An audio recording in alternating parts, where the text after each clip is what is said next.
All right, ladies and gentlemen, welcome in to Queen City Streams Armchair Athletics, our Sunday night talk show. I'm so glad you guys came out to hang out with us today. And if you've been watching, if you've kept up with Queen City Streams for any amount of time, you know we've done. We mainly work we've mainly worked over the past couple years in the esports world, hosting fighting tournaments, mostly Super Smash Brothers Ultimate. But the man for that around Kentucky and the folks who really have put on have really led the charge in that is Bourbon State Gaming, and I'm joined by Bourbon State Gaming's Jeremy Tyler, and that's not Jeremy Tyler. That's This not. is Jeremy Tyler. There we go. There we go. I'm sorry. I'm a noob. I don't know what I'm doing. How's it going, Jeremy? It's going good. How about yourself? I mean, pretty good as it can during the pandemic. I've uh, Yeah. got the studio working on it. We just had another BSG dude in JNAP up last night. We did a live concert from down here in the basement. So it's we've been trying to adapt, but it's tough. And I work with BSG too, and it's been a rough kind of year, hasn't it? Yeah. I didn't know you had JMap on there. That's cool. It has been rough, for sure. I've done as far as esports go. I've done more working with partners, watching esports, and talking in interviews about esports than I have actually running events for esports. Unfortunately. So, Yeah, it's just been one of those years where it's hard to get anything going. I did like the last big event in the state when we had and you're talking on Saturday we had Big Blue Showdown 2, and then on Sunday they shut events down statewide. yeah. So, and we and I know you and I and we're talking and about what we're going to do with the next Bourbon State event, and it just kept. We're like, yeah, well, we should be able to get it in a month or two, and we kept pushing back, and then it eventually just, here we are, Yeah. 7, 8 months into this, and there's no, doesn't seem like there's much end in sight. Talks of a vaccine and stuff, but that still be ways off for that's going. But before we get much further into where we're going with the pandemic, I just wanted to talk to you a little bit about Bourbon State, how you got started, what got you into it. So what tell us a little bit about Bourbon State Gaming. Bourbon State Gaming has been around for, let's see, the beginning of 2015. Um, the way it first started is actually I gotta minimize myself. I can't watch myself on a big screen talking on camera. The way it first started is we had a bunch of friends who all liked Smash Four at the time. Devers, the king as we call him at the time. Derek, who's no longer around. Alex Pardue, who was originally partnered with all of this. And at first, we hosted a tournament over at his place. And again, this was just for fun initially, and then after that we did our first, we call it crew league, crew battle at my house, which was all day tournament from 11 a.m. to 11 p.m. at night, which took forever for us to do where every crew played each other. We had about 21 people, 7 crews of 3, and after that me and Alex talked about, like, we both love esports. I've been watching esports since the StarCraft 1 Korea scene since like 2006 or so. So I'd always wanted to get involved in esports, was really loved watching StarCraft 2, and we talked about really wanting to do it, and decided to host our first tournament, I believe in March of 2015 for Smash 4, and we got about 60 people. Looking back, compared to today's standards, it was horrible, horribly ran, but by those days standards, it was apparently a great tournament. We had about 4 TVs that we ran off of 60 people. It was a double elimination bracket. We didn't really seed any of it properly because we didn't know that many of the scene for it. Whenever we first did it, Hilt was totally against the tournament, believe it or not. He's running his own tournaments, and he didn't know much about us. Eric, Mr. Eric, or likewise as he's known now, showed up. He told Hilt it was actually a well-ran tournament. We got like Katakiri, which is a big name from Ohio, who came down for it. And and we went through it, and we decided just to keep running tournaments from there. And it was a slow learning and build up. And every tournament or event, we slowly got better and kept trying to make improvements till we got where we are today. Yeah, it was kind of a for me too. It was a pretty humble beginning down in Eastern Kentucky. With anything business, it's uh, Eastern Kentucky, Hazard especially. There's really not a lot. The fact that we've been able to go as long as we have in Hazard is pretty surprising. With Louisville, you guys can bring in a lot of people. That's why I expanded to Lexington, is because I could bring so many more people in. And those guys over, I give them a hard time, but the folks over in Southern Kentucky, the Weebs, those guys, man, I think they're sitting on a gold mine on I-75 over there. They Yeah. just got to keep moving with it. But I remember the first tournament. We started as just a fundraiser for my esports team at the high school, and we did two, I think, and then finally I started trying to attract some more attention. And I remember the first one that we did, by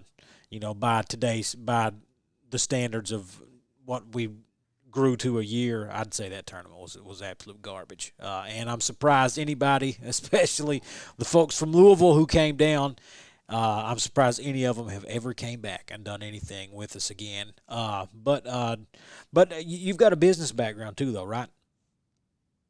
Yeah, I do. My business background is I have a degree in political science and economics. I use economics a lot more for my business, but I work at a company called Brown Foreman. I lead marketing and marketing, consumer strategy, and research there for North America. So Brown Foreman is a alcohol company. We make Jack Daniel's, Woodford Reserve, Old Forester.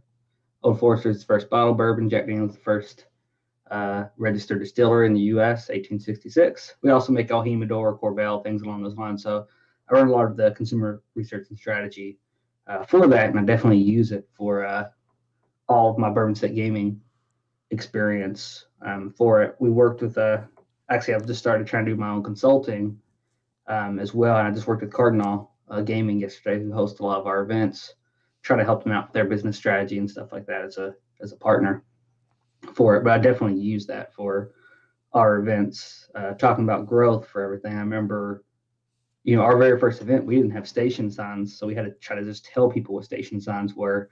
But the second we got station signs, that was a big step up, not just for us, but for the entire community, because people weren't used to it. One of the big things that I always tried to push for was having our logo on all of our station signs and sign-in sheets and stage list and everything else along those lines, because that's a big part of marketing. And I don't think a lot of people in the esports business, especially around Smash, get the marketing as much. Yeah, I mean, just brand recognition is a big part of anything. As many, Yeah. you and I were talking before we came up. I pull up the starting soon screen for a few minutes every time, but every time I'm doing that, I'm just spamming it, sending it in group chats, putting it in on Facebook pages, my personal Facebook, just making sure everybody sees everything. I've got the Armchair logo down here in the bottom left hand corner. It's important, and a lot of people don't get that. It's just little tiny things. The first time I went to your first time I went to, I don't remember if I guess it was either barrel bash or double barreled. It would have been around, it would have been March, so I guess that's barrel Barrel bash. bash. Barrel bash. Yeah, it was barrel bash that you went to. Yep. So I went to that, and I remember just seeing that there was just seeing a sign that said reporting. This is where you go report your scores, and I just got to see it. And you guys, you learned as you go, I've stolen tons of ideas off of you. Some of them I've just straight up told you. I've just asked you Yeah. for. But I mean, that's just the way.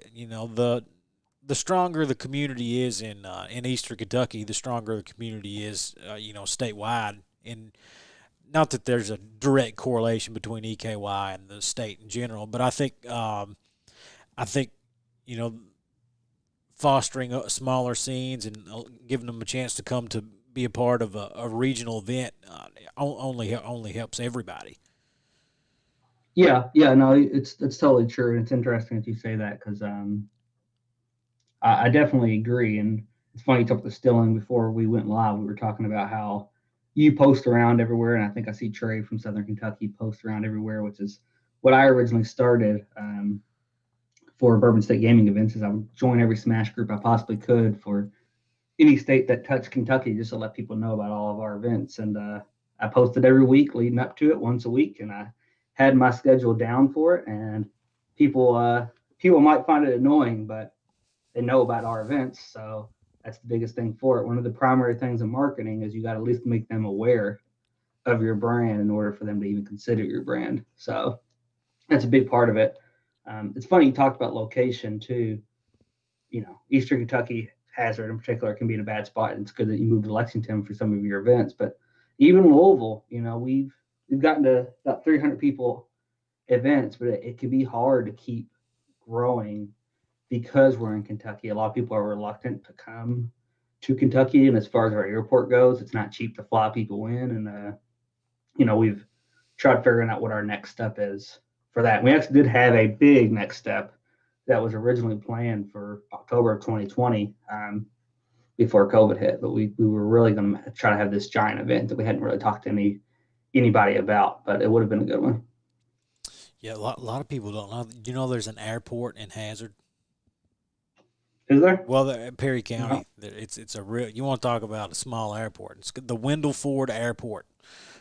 It's there's not a lot that goes on there, but I mean it's an option. It's an option. We can fly people in to the Wendell Ford Airport for something incredibly big. So connections that go there. Yeah.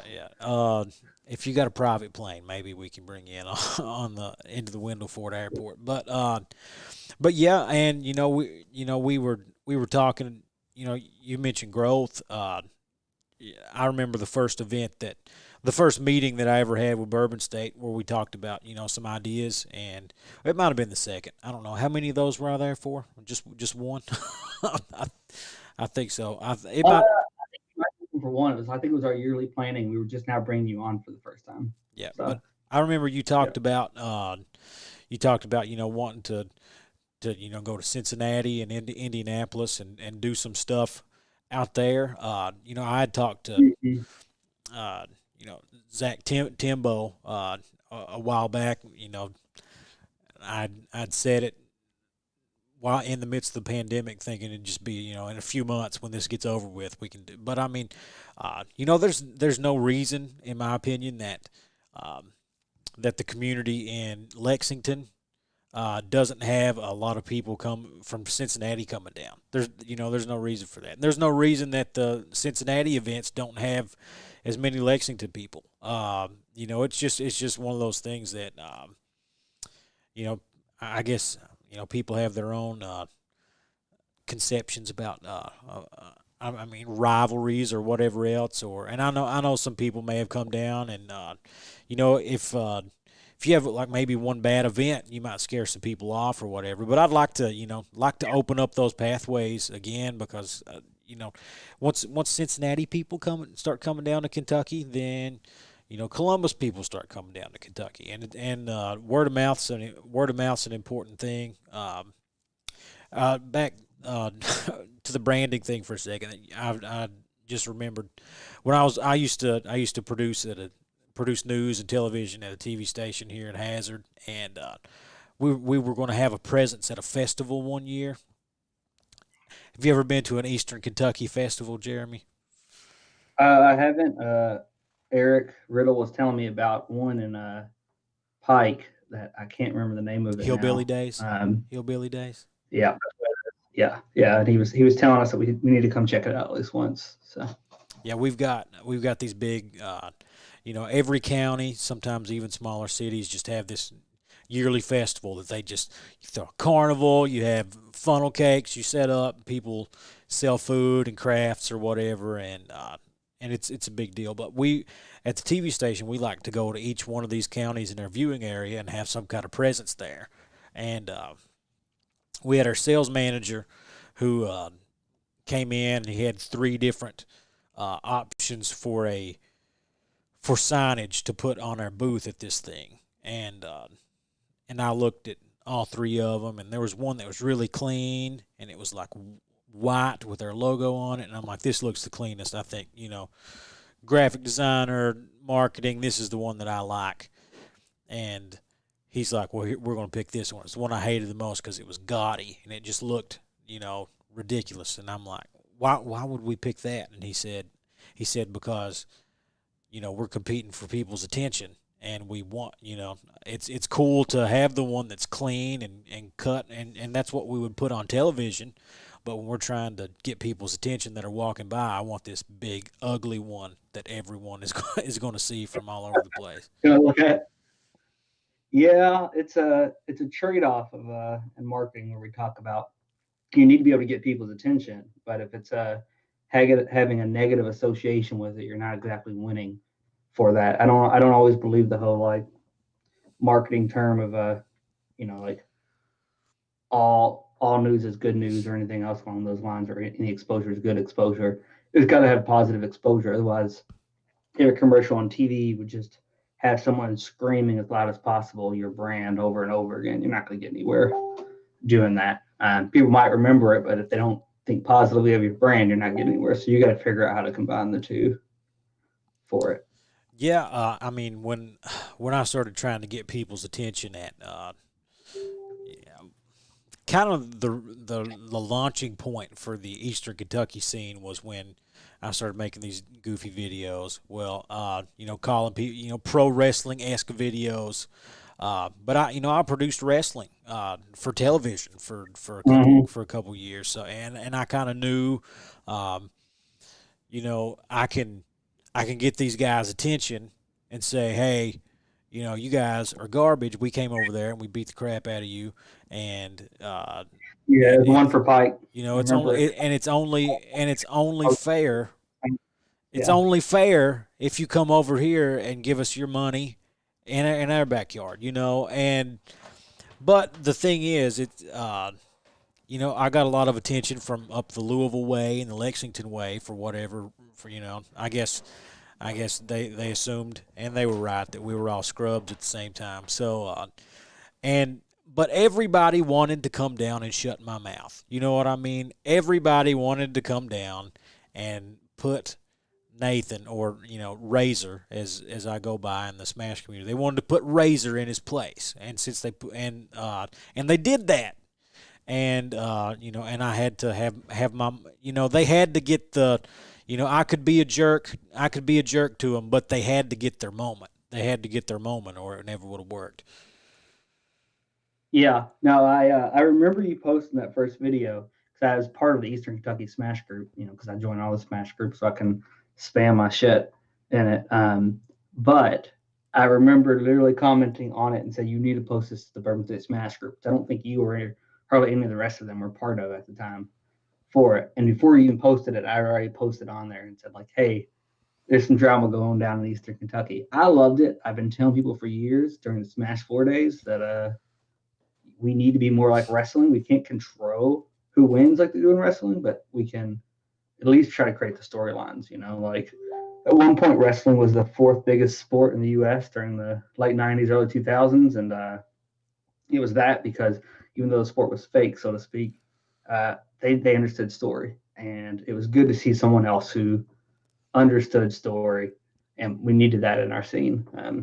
I had my hands full largely with other stuff, and I would occasionally try to create drama, but I didn't do it too much. Speaking of, I remember one time I went up to the Michigan group who posted their PR, and their PR was Avatar: The Last Airbender, if I remember correctly. And we had just made one of those a couple of quarters before, so I started accusing them of just trying to copy off of Kentucky, and then even saying our number one was better than their number one, which is JDB, who beat ESAM, and then ESAM would beat LI, and then our number one was LI. So most of them actually took the bait and started arguing with me and calling us a bunch of hicks and everything else. And JDB didn't even know what was going on until I tagged him later on. He was like, what the hell did you get me into for it? But I was hoping to get some Michigan players to come down. It didn't work for it, but they at least all became aware of the Kentucky scene a lot more because of it. Michigan's a tough drive. Michigan's a tough drive. I don't. It's it's crazy. And I think people will start to understand that as man, I sit because I'm an old school wrestling guy, and my time with it. I still think about when things start back up. What do we got to do? Because I think when things start back up, I think we're going to have a lot of interest. You know what I mean? I think there's going to be a lot of renewed interest. Um, and maybe some record setting events. It's court if it if we slowly slide into it, maybe Yeah. we'll see things go from 10 people to 50 people to 100 people. But if things there's a widespread vaccine available and things pop or suddenly just just nosedives and it looks like we've got this thing under control. I think there could be a big boom for a little bit. Well, I certainly hope so. I really do. I hope a lot of people bought Switches and got into Smash while the whole shutdown has been happening for this year. And it's not official lockdown, but just shutdown of events for the most We got part. we got I do Minecraft worry. Steve too. Minecraft Steve probably has doubled the player capacity.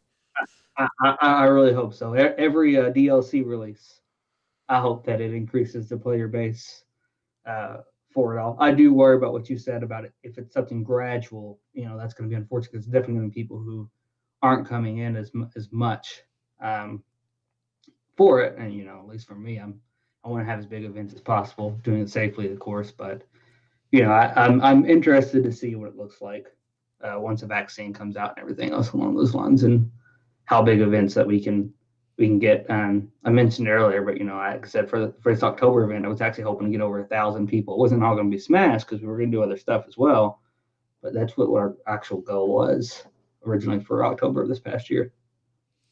Yeah, I mean big time stuff. Not 1,000 people, not a possibility right now. Even if things do go slowly, I think uh, if we can get to the point where we can have weeklies, we can have weeklies in Eastern Kentucky. I can because I can fit 10 people in my basement, and that's an EKY weekly. You know what I mean? But I Yep. think Louisville, you can't do a weekly in Louisville right now. There is Nah. Yeah. it's not an option. But when you can get to the point where that's an option, and you'll get some people that maybe will drive down on a Wednesday night for a waifu or whatever. But you don't have the ability to have a regional or a major event outside of online play, and that's we saw a boom in that for a little bit, but then it kind of died off because Smash Online kind of sucks. Yeah, it's like that for a lot of games. We've actually considered starting back up in two different ways this past year, and both of them haven't really worked out. First one was originally we were going to do crew league because you can keep that to 12 people or under type of deal. But then cases started going back up, and people started getting cold feet again. So we had to cancel that. And then at one point we thought about, oh, what if we do a 64-man tournament and we separate it into groups of 16 over like a 3 week period, and have uh, first group of 16 come in earlier on in the morning, and the second group of 16 come in the afternoon and evening, and then the next one the next Saturday, and then the following Saturday having like the top eight play it out type of deal. But here in Louisville, I just don't think it's I don't think it's really possible. I don't think we have the same culture that would be accepting of that, and it might even be harder. I wasn't sure. I was like, could we pull 64 people? Is that too many people to even try to pull it right now? Of course, not at the same time, like I said, but I just don't know if it'd be possible. And with cases spiking back up again, I just don't see that's a possibility. Well, it seems like the Smash community in general. Oh, getting ready to get in trouble. Getting ready to get in trouble. It seems like the Smash community in general. Even if you did get 64 people, there would be some people who have no interest in attending. That would make it hard on those 64 people. Yeah. There's always that. There's always some people who are going to be unhappy. I stay off of Smash Twitter. We have a Twitter account, Bourbon State Gaming, but I rarely post and I never check anything else beyond that. If someone says anything about me, most of the time I don't know, unless they tell me that they say anything about me. So anybody that has Twitter can go see horrible things about me right now, and I wouldn't have any idea unless someone tagged me and let me know about it. But I do stay off there. Here's a lot of drama, and I do, like I said, I agree. We're in different cultures from Hazard to Louisville for sure, and I think a lot of people in Smash tend to be more on the, I'll call it, Louisville side than they do the Hazard side. So it would definitely be some drama, so to speak. But one of my rules has always been of, if you do things good, even the complainers will eventually have to come around, or they'll die out, whichever one it is. Because we had a lot of people complain about a bunch of stuff we did for Smash 4, but yet we still ended up being the biggest tournament series in Kentucky. And quite frankly, I think the southern half of Ohio for our events as well, because that's what they considered Bourbon State Gaming to be more of their place to play. And we had complainers, but I'll just say, dealt with it to a certain extent because we put on good events. Not said we can't improve, because we're always improving, but kind of like people complain, but you still have a good product, they'll just deal with it and come around type of deal. Or if they're really not accepting, like, at one point we were trying to do Kentucky Melee, but they were so cliquish that it was hard to get them on board with us because they didn't like that we also did Smash 4. And the Melee scene has unfortunately largely died, and I loved watching it. That's how I originally got into Smash. But if you don't want to thrive, you end up dying, so to speak, and you can get that way whenever you become cliquish. Sorry, I know I went off slightly off a different subject on that one. You're good. I mean, and Melee with their, they just, the Melee community is just a different animal. You know what I mean? If you think about a game that came out when I was, when I was still in school, and I'm not that old, but I'm older than most of the people in the Smash scene around here. But the way that that's, that game is still getting played to this day. They have, you know, worked the game's code to better respond to your controllers and stuff.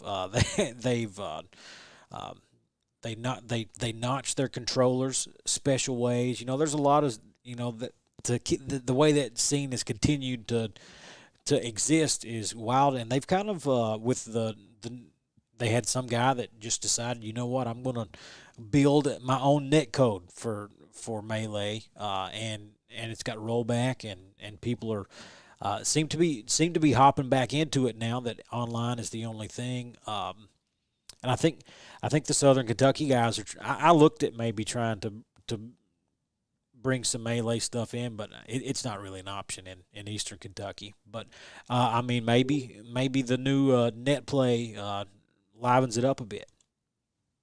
Yeah, we'll see. Melee has been an interesting thing to watch from esports business wise. It's the only esport that I know that peaked initially back in like 2007 or 8, back whenever esports wasn't really even much of a thing. You'd have like MLG, but beyond that, you didn't have much of anything else.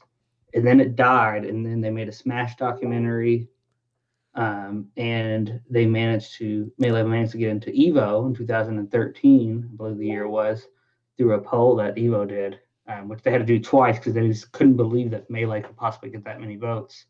Melee got back in, and then it had a huge run there from 2013 to 2018 or so, and then it started slowly dying off again for it. I love watching Melee. It's one of my favorite esports to watch for it. Here in Kentucky, our experience was outside of Louisville. The Kentucky Melee players liked us a lot and wanted to come to our events, but inside Louisville and Indiana, they didn't like us as much because, like I said, we weren't really part of the group, despite some people in Bourbon State Gaming, like Devers, being an extremely early Melee player who went to tournaments and stuff like that. They just didn't really know him. The newer players didn't. So the big thing about esports is, in order to get people to come to your tournaments and sign up, they have to think that other people are going to be coming, but they won't think that other people are going to come because they're not signing up. So it's a cycle that you have to either get started. If you can get it started and get a bunch of people to sign up, other people will start signing up. But if you can't get them to sign up, then other people won't sign up either. So, that's what we dealt with in Melee, is basically the Lowell players weren't signing up, and we had people from outside Louisville interested, like Cincy and Tennessee, and of course Kentucky. But because they knew Louisville didn't really want to go, they wouldn't sign up for it. So we had to eventually cancel it. But it's a hard cycle to get into with any esport. Is you have to, which is why I'm always trying to push for people to sign up early. Because if I get people to sign up early, I can convince a lot more players to come. But you have to get people in there first to where people think it's going to be a good and big tournament. Yeah, I know. Last time for Big Blue Showdown, I started doing the whenever I had, and JNAP can attest to this. I had a list of players in each state that I wanted, that I wanted to get by any means necessary. Mm-hmm. And I send them out to some people. I'm like, hey, do you know any of these people? If you do, ask them to come. And you offer some incentives for some people that are going to travel for that far or whatever else. But I would get on Twitter and I would tweet out their picture and say, they're confirmed, and try to make a big deal about it, because Yeah. anything you can do to bring any level of excitement to it. And but at the same time, I do enjoy when people wait until the last minute because they have to pay more. I do enjoy getting the extra the late venue fees. Those are helpful with the bottom line. But I want the big guys up front. Talking about people complaining, that's what I've always got a good amount of complaints about. Well, why do I have to pay this much to come? And like, well, no one forced you to sign up to the last minute. It certainly would make it a lot easier on me if you signed up earlier from a logistical point of view. But yeah, you're right. I enjoy the extra pay for it. But no, you're right. I started early on, back in maybe 2016. First started listing the big players that were coming, because the two main drivers that we see within Smash, but almost honestly any fighting game community of any kind, so Smash included in that, is two main drivers that we see people coming for. It's either big names, so it's like the competition, or seeing big names that are there for the competition, or the community. I do a lot from a community aspect and trying to make it fun. I always hear that Bourbon State Gaming's maybe more laid back. It's a lot more friendly community, and people like that, and it's kind of what we're going for. But of course, we try to get as many big names as we can as well to try to hit both of those two main drivers. Yeah, I've for mine, and I think every tournament organizer needs to find their own way and find what works for them. The I really like to, I'm really into the display, or I guess the production aspect of it.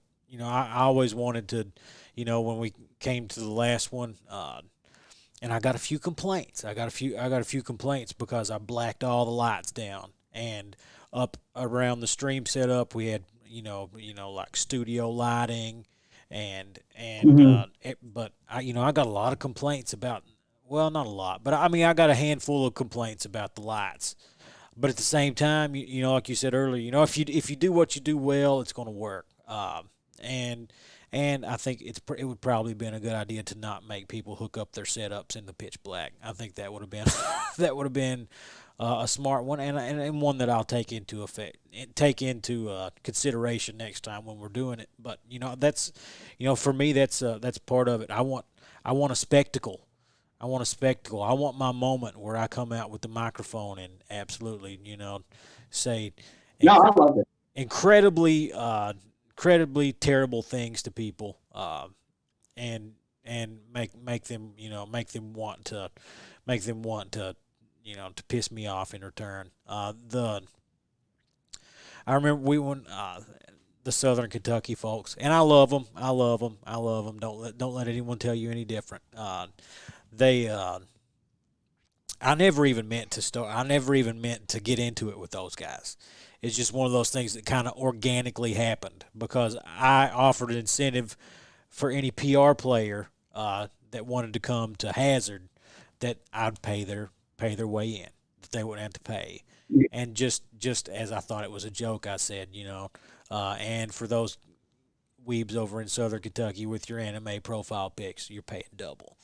and it was just a joke, and it was meant to just be like, whatever. But it kind of sparked a really intense rivalry, and But I remember.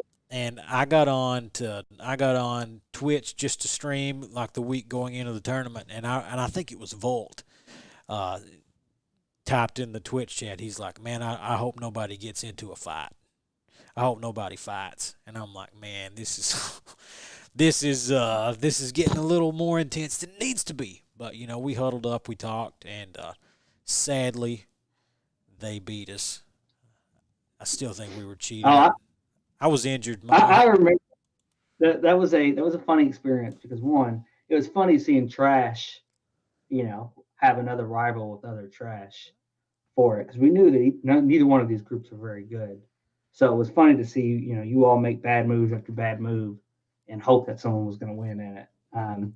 And then two, I remember being part of, because I'm part of both the Eastern Kentucky chat and the Southern Kentucky chat, and me trying to tell them that it's like, look, Razor's joking. This is all part of a thing. He's like, no, he's going too far. It's not a joke. I'm like, God, this is a joke. Why are you all taking this so seriously? Like, have fun with it.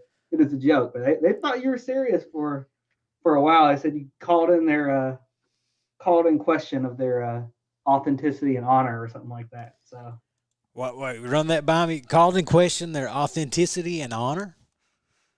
yeah, Oh, well, it was something about like I cannot remember exactly what it was. Maybe it had to do with Ace or getting a ride somewhere. I really cannot remember you because they were eventually like, we'll show the chat. We'll show the chat where we said this or something. I'm like, y'all are taking it way too the far. Lion Garrett situation. The Oh, Lion. yep, that's what it was. That's Yep, what it yellow was. was. Yeah, Yeah. See, yep. I had Oh, Eric just by the way. what's that? Mr. Eric Eric just subscribed. subscribed. Okay, okay. I Yeah. thought he just followed. I was going to be upset if he just now followed. Uh, yeah, I remember. I remember that. That was Garrett put in his tag as liar at the event because he was still salty about it. But Yeah. but I had Oh, you I get got guilty. someone added me to the Lexington chat, and I could see for miles all the wonderful things that had been said about me. You know what I mean? Because they all just thought so highly of me. They all thought so highly of me, and I remember when we Ace joined the NWO and we did this. In Eastern Kentucky, for folks if you don't know, we had we had a group within Eastern Kentucky that we referred to ourselves as the NWO, and and at one of our events in Hazard, I was like, Ace is there. I'm like, dude, put on this NWO shirt and put it on. Get out of a car. We'll film it, and it was fun. It was fun, and I remember Garrett said he's like, "Hey, are you trying to are you trying to get Ace to play in your crew battle?" I'm like, "No, I'm not. We just want Hazard guys, man. We just want Hazard guys." Uh, and and I went back into the chat and I saw where Ace had said, "I can't believe," or I saw where Garrett had said, "I can't believe that he's wanting Ace to play." And I think he probably said it before we talked. You know what I mean? Yeah. But Yeah. I pulled that up on that stupid video, and oh my god, oh he was so mad. And now Garrett's part of QCS. You know what I mean? And he had said when he joined, he made a post. And he said, he thought that I had such bad intentions for the community, and he had no idea that I was really going to, really going to be a. Butter says I want a 1v1 Razor in basketball. I don't think he does. Yeah. Yeah. I don't think he Little does. did Garrett know how negative of an impact you really were going to be on the community. It's That was rough. just going to be a little bit. Have you How heard? bad it really was going to be. Have you heard about me going to Lexington to play basketball with J Knapp and his crew? I didn't hear about that. I didn't know J Knapp even played basketball. They play once a week. Ace plays with them, and I go up there. Really? I only went one time, and I'd say it was probably the first game I ever played with Ace, and I knocked his tooth out. Wow. Yeah, it Well, was. did he Did he dunk on you or something like that? No, quite the contrary. Quite the contrary. I You came. dunked on him in the You, face afterwards. no, it was Ace. Ace, we're starting. JNAP told me I awoke the beast in Ace because Ace, is this 6'6" African American fellow who should not ever, under any circumstance, not get a rebound over the 6 foot tall fat white dude, and I remember a ball came off the rim and I just shoved him out of the way and grabbed it, and I came back here to clear some space, and he Okay, caught it. yeah. But look, Ace, if you're watching, baby, if you're 6'6" and I do this, your head should not be there. It never meant. I'm sorry, Ace. I didn't mean to do it. I didn't mean to do it.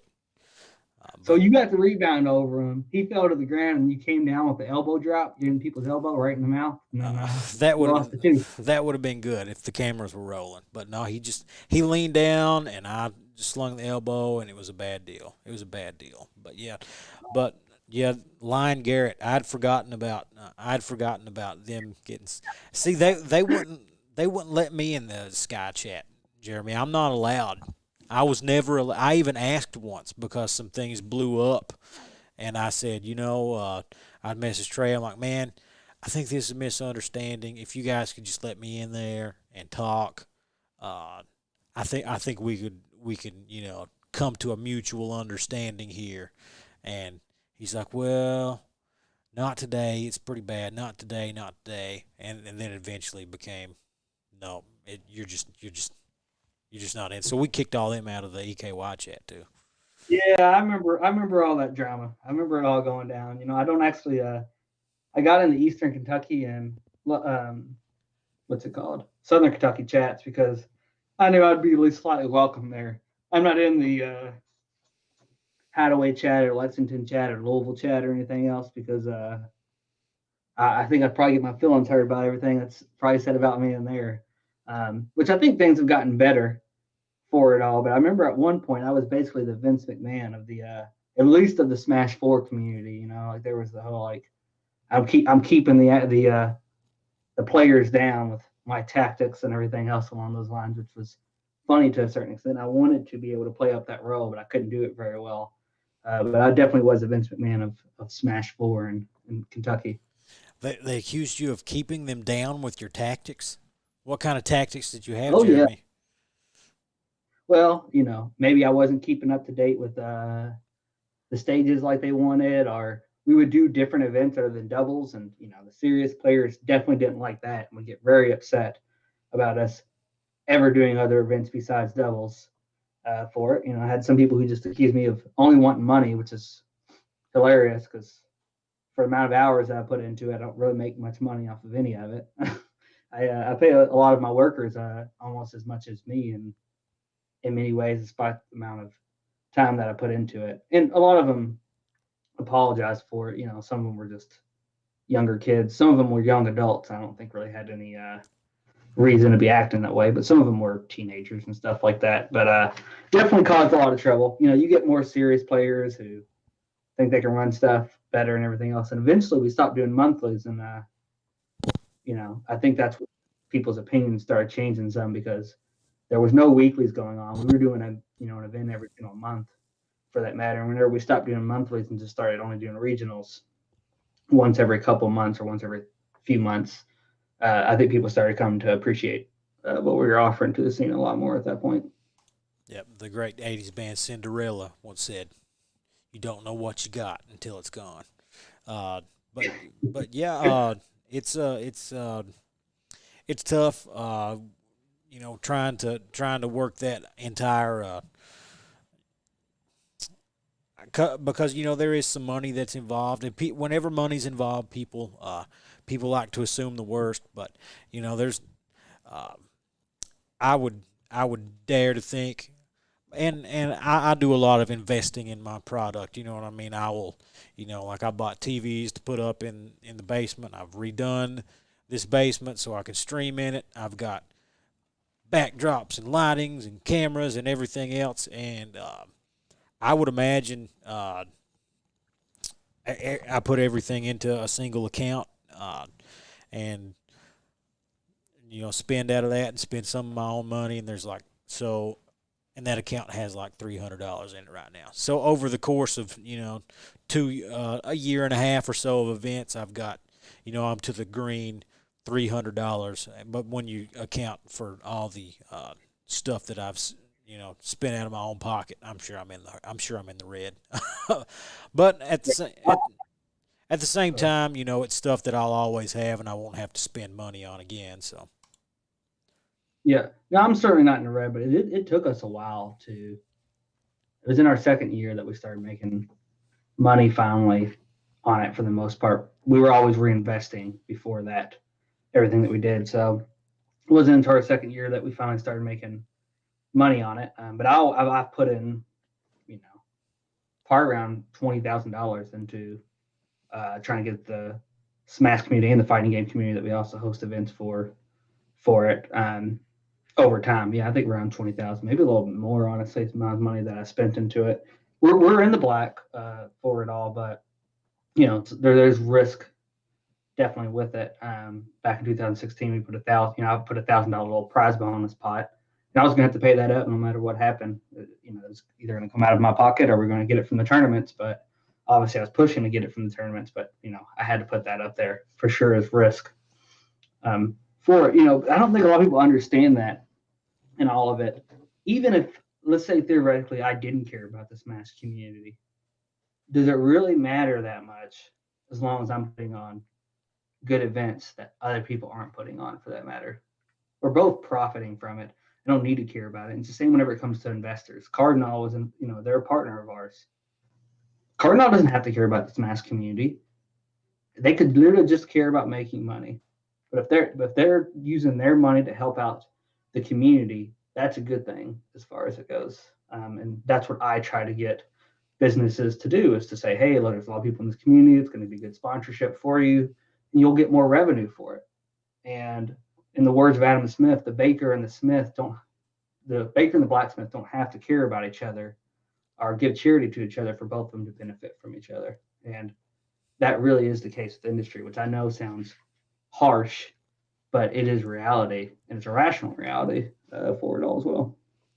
yeah, I've never understood why people think that that a group of people should invest hours and hours of their own time and put their own money into something, and then if they are even mildly compensated about it, then something's upset. That's something that's Well, upsetting to some people. yeah, they certainly wouldn't say it about players. Players spend hours and hours playing a game, and they win a tournament. They wouldn't say that they shouldn't be able to keep the money that went into the prize pot, right? I mean, I don't think anyone would say that, but they somehow has, and it's not a lot of people, but there are some people who has proposed that for tournament organizers. Of course, not the people that I've seen propose that most of the time. 99% of the time aren't the ones putting forth the labor of the money, of course. But in order for something to grow, it needs to have resources behind it. And industry is the best way to get that. In order to get industry, you got to have money for it. And that's what's going to allow the capital to grow for it. So you have to get people to invest in it. And sometimes that's going to mean people who aren't really interested in the community aspect. And that's fine. You don't have to have that. Yeah, Butter here in chat said it's probably a relic of the grassroots mindset, and I think that's a lot of it.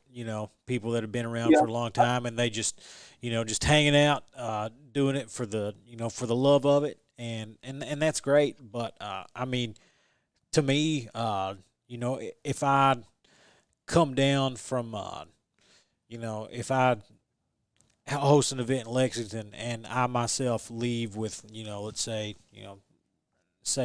$1,500 in my pocket, and then oh, that should have gone to the players. Well, I could take that $1,500 and I can buy some new studio lights. I can upgrade the stream computer, and then when it comes time for the next tournament, we have a better performance to put on for you guys. It looks better. It's just a better experience for everyone.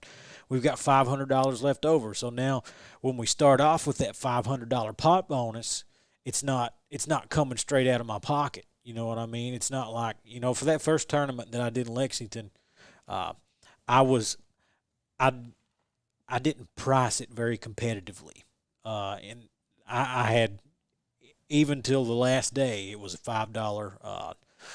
It was $10 to register at the door for the venue fee, and $5 if you pre-registered at any time. So it's $350 for the room. I had to have 70 people sign up before I made a dime. You know what I mean? And Yep. that's something that I changed going in, and I wanted to have a tournament, a big tournament that everybody could go to, and it wasn't a lot of money. But I mean, I was sweating up until the last minute. Whether or not that I was going to have to. I'd already given them my credit card number. There was no there was no turning back. So it's one of those things you got to stick your neck out. And it paid for it and made up enough to have a bonus going into the next one, and you just live and learn. But yeah, unless you treat it like a business and you invest in it and you look for ways to grow, you're going to have to be comfortable with having tournaments at Jeremy's house. You know what I mean? Yep. No, and I've talked to people about this before, and I talked about how Bourbon State Gaming got started. And, toward the end of the first year, we did have a separation of people who didn't see it the same way. Some people didn't want to be business, or they were okay with it being a business out of my pocket. They just didn't want me to make anything from it. I had one of my team members suggest that we should let people in for free, and I should just basically eat it for it. And I said, well, I'm not okay with that. And, they got pretty upset with it. And at one point we said, well, why don't you take care of them? They didn't want to do it for it. If you want people to get in for free, you can cover their costs, but they didn't want to do it. But they also wanted the workers to work for free, and I didn't agree with that. I always pay the workers regardless of if I got paid or not for working it. But I just don't think that people really understand it. And that person I was just talking about who said people should get in free and workers should work for free, I said, look, I don't see us as fighting over the same thing. If you want it to be grassroots, that's fine. I don't have anything against grassroots. It's just a matter of what your objective is. It's kind of like rockets. I think grassroots can do a model rocket, but if you want to get to the moon, it's going to have to be a business, basically. You're going to have resources and industry behind it if you want to make an actual rocket, not just a little model rocket that goes up 100 feet, so to speak. I really don't think people get that. And you were talking about reinvestment for it all.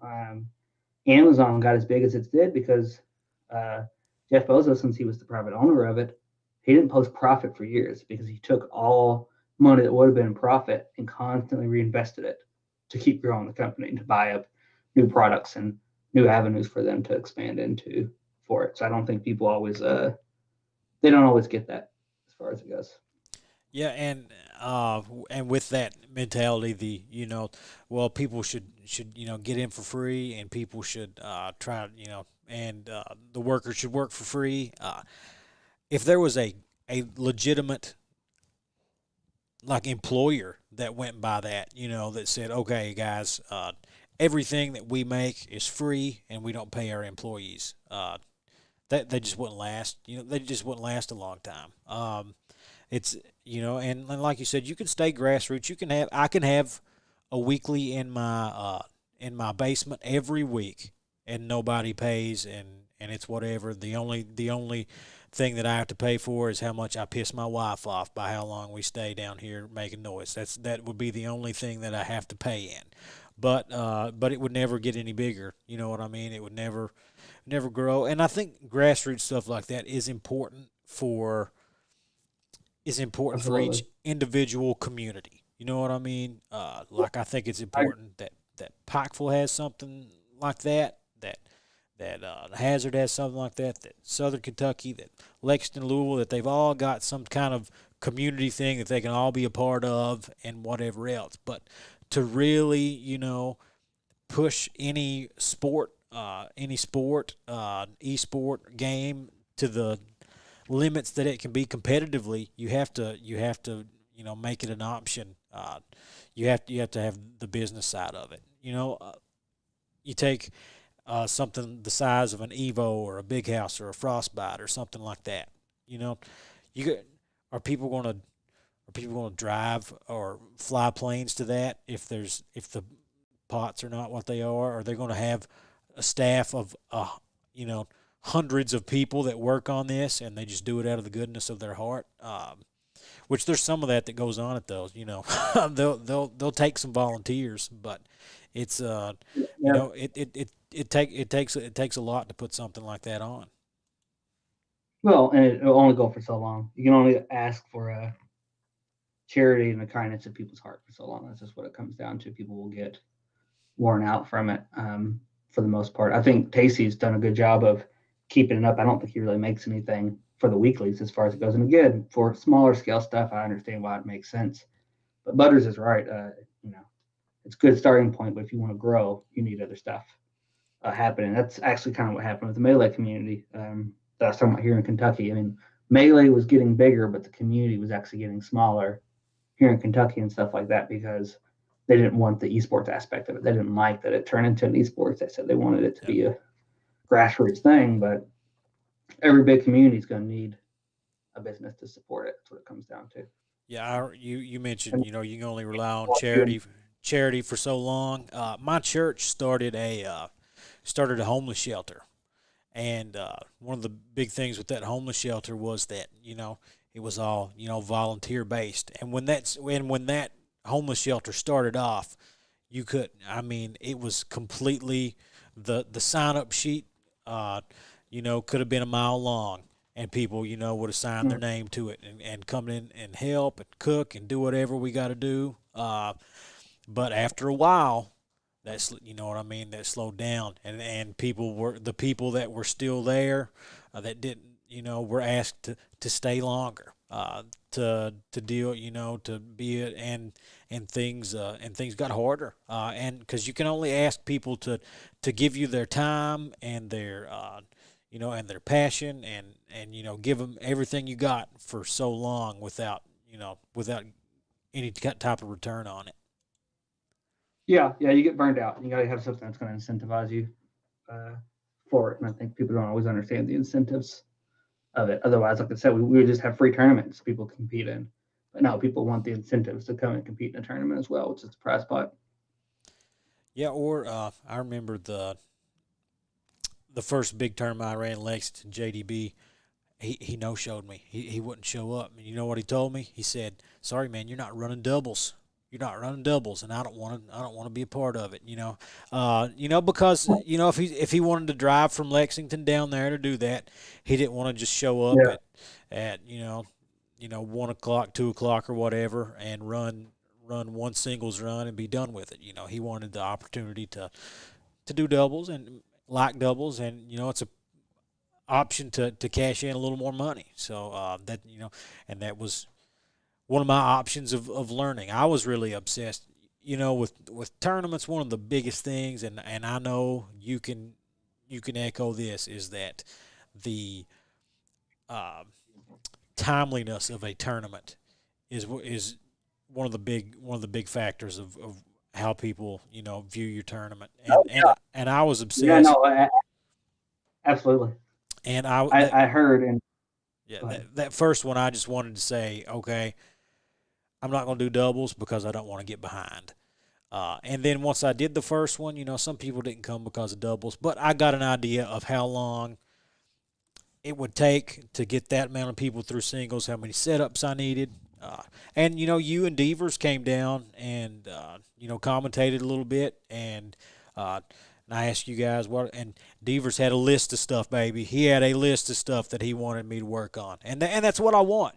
That's what I want. I want to know how to get better. And and I think I have. I think I have, and I think Bourbon State is it's been the bar that everyone in this state and the surrounding area has to live up to. I appreciate you saying that. Timeliness is a big thing.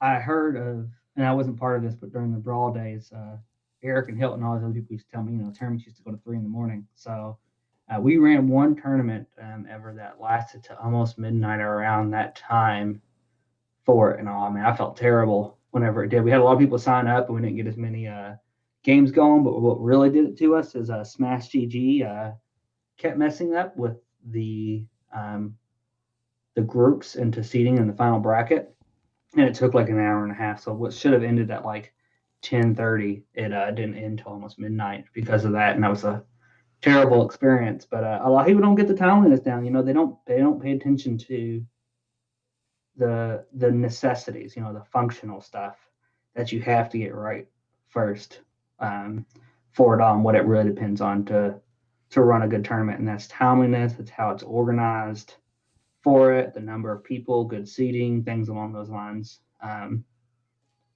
for it. And like I said, I tried doing consumer research back in the day to find out what really drives people and what makes a tournament good and stuff like that. And that was definitely one of them, was the timeliness. But I will tell you, you said about the thing about doubles, and I mentioned it earlier. JDB was one of them who definitely used to get mad at us if we didn't host doubles, and he probably still isn't happy about it. But it is what it is. Whenever we run our regionals, doubles is always going to be there. But whenever we want to run our monthlies, we like to switch it up because that does help some of the community aspect of it all as well.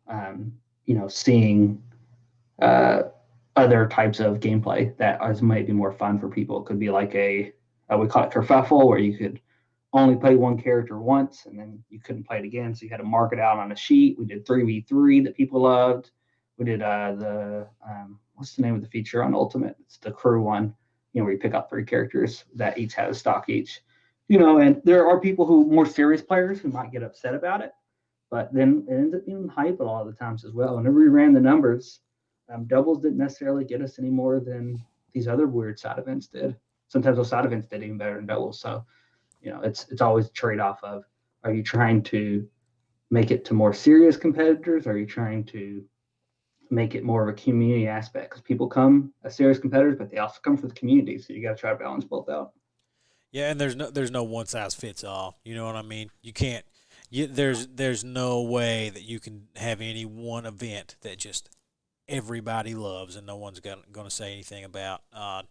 Because if you do, let's say, okay, well, let's do doubles and let's do squad strike. Let's do doubles and squad strike. Then you start getting into time issues and but with the time. Yeah. With the timeliness issues, a lot of times you can be like one or maybe one or two small adjustments away from from really knocking things out. I know the second tournament we did, Silas Erlasse helped us out, and when we would tell everybody to go to the setup. They'd bring in a setup and they'd go to set their stuff up. They didn't set them up in order, And Yeah. Silas is like, yeah, that's something we should have knocked out first, because then, we've got 30 some spaces for setups, but only, only 27 of them are being in use, and it's random which ones aren't there. So that was something that something we learned, and we eventually just renumbered the setup. So it was a little easier Yeah, to I catch up remember. with. You're always learning these little small things you don't necessarily think of, like you just mentioned about numbering the setups. Whenever I first got to your all's tournament, or me and Devers first came, I don't know if you remember, but we actually we asked, hey, can we move these tables and chairs? And you're like, yeah, go for it, because they were way too close together, and there's no way people were gonna be able to fit in. And I did that based off the fact that we had to learn from our experience. I didn't want to see you go through the same stuff where we had people too close together and people couldn't get in and everything else, to where we know, and Devers will tell you that if he's still on here, I think it's like it has to be either 12 or 14 feet apart from table to table, to where people have enough space to one back up their chairs, but then have the walkway through it all. And you have the sheets where we write down where people's setups are. If it's a big TV, it has all the DLC, so we know if we're doing doubles, we want them on the big TV, and we have to do it every other for. And I have sheets whenever people are calling out the matches, they know what stations are open and which ones are closed, and they'll constantly mark them off for it. And that's like a 2-man job, where one person's reporting, the other person's calling them out. But it's it's a constant learning experience. BSG's had to be the forefront of a lot of this, of going through the mistakes and learning from it. But luckily for us, since it was in the earlier days, a lot of the competition wasn't doing as well. And there's Devers. He's saying 9 to 10 feet. I could have swore it was like 12 feet, Devers, but okay. 12 feet sounds like a whole lot of space to to leave in between there. But I get it, and you guys came up to me and you're like, hey, can we do this? I'm like, please, whatever you guys can do to make it go a little easier. That's the wonderful thing about hosting in that hotel ballroom, which it's a little pricier than I'd like to do all the time, but I give them the layout that I want the room, and they set up the chairs, tables, put up the tablecloths, and I just come in and go, and then we leave after it's over with, and they clean up for us. I mean, man, you're paying for the finer things there, Jeremy. The finer things. We got a lot of stuff we have to look for ours. It's how long can we have the venue? Do they have a kitchen for us to serve from? Do they have projectors? How much room are they working with? What's the tables and chairs? And we always got to go up the day before or the night before and set it up for our regionals. And talk about timeliness. Most people don't know this, but our regionals, the first one you went to, Barrel Bash and the Double Barrel, was at that Sun Valley Community Center because we had to get another venue because we kept growing. We had to be out of there by 10 p.m.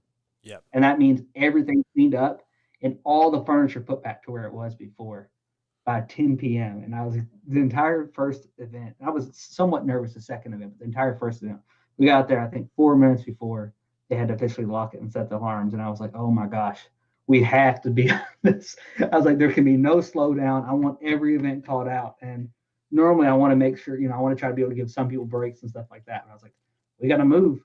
We can't do it. We can't do it. And it was the only option we had because no other venue met our stuff. We also ran into the issue of they were supposed to have internet for us to use. And then we found out like the week before that the internet they said we could hook up to the router wouldn't work because it was a community center, which is government sanctioned. And they told us we'd be able to do it and we couldn't. So we had to figure out how many hotspots we could get going and how good it was going to run, which is a rough situation as well. It's very, very funny. Yeah, Butters is right. Kentucky venue, we don't have a lot of options here, especially except for that one in Lexington that we last ran an event at, which is amazing. Venue. I'll tell everyone that. Christian. I know you were big jealous, Razor, whenever you saw that venue and the prices we could get it for. Yeah, I had reached out to those guys and not heard anything. When I first went to Lexington, because I knew that's where they used to run stuff in Lexington. I was told to get up with them and to just understand that the parking aspect wasn't that great. But I didn't hear back from them, and then I went, and spent $350 on the hotel, which the hotel comes with a lot of, like I said, I don't have to set up, I don't have to tear down. I go in and I go in and put the stream setup up and I'm done, and then we just run the event. That's not the but that that place in Lexington, I'm down for that. I'm down for that when things get back going. I'm going to steal that one from you, Jeremy, like I have everything else. I'm going to have to message him like, dude, this guy's going to message you. He's not trustworthy. Unless he's working for me, then he's trustworthy. Don't let him run any other stuff here by himself. But no, it is an awesome venue. The people who were using it before, Switch and Warren and all of them, they had a good thing going for them that I wasn't aware of, really how good of a venue it was and how cheap it was. So. Yep. Soup Bean James just said in the chat, hotel is well worth it. Last time we were out there, running the registration table, and they come with a big bucket of drinks on ice. Just looked like it should have been like champagne or something, but it was like Sprite and Mountain Dew or whatever. But they took care of us. They took care of us.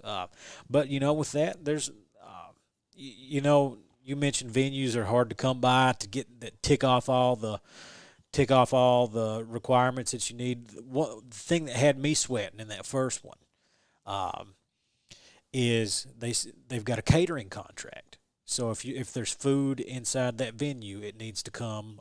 It needs to be through catering. And catering is pretty darn Yeah. expensive. So Mm. I just said, no outside food. But you got 150 people in this place, and they're there for hours on hours, and they need to go get something to eat. A lot of them just brought their food back in there. I tried to police it the best I could, but here we are. I actually took the trash out myself when it was done because of all the fast food stuff in there. I'm like, no, because I would have been billed they would have billed me like, I think it was like $50 extra per a $50 fine for per whatever however many instances of it there was, and I said, you know what, forget it. I'm taking this trash out myself. I'm not taking any chances. Speaking of venues, have you seen that new place that opened up in Lexington?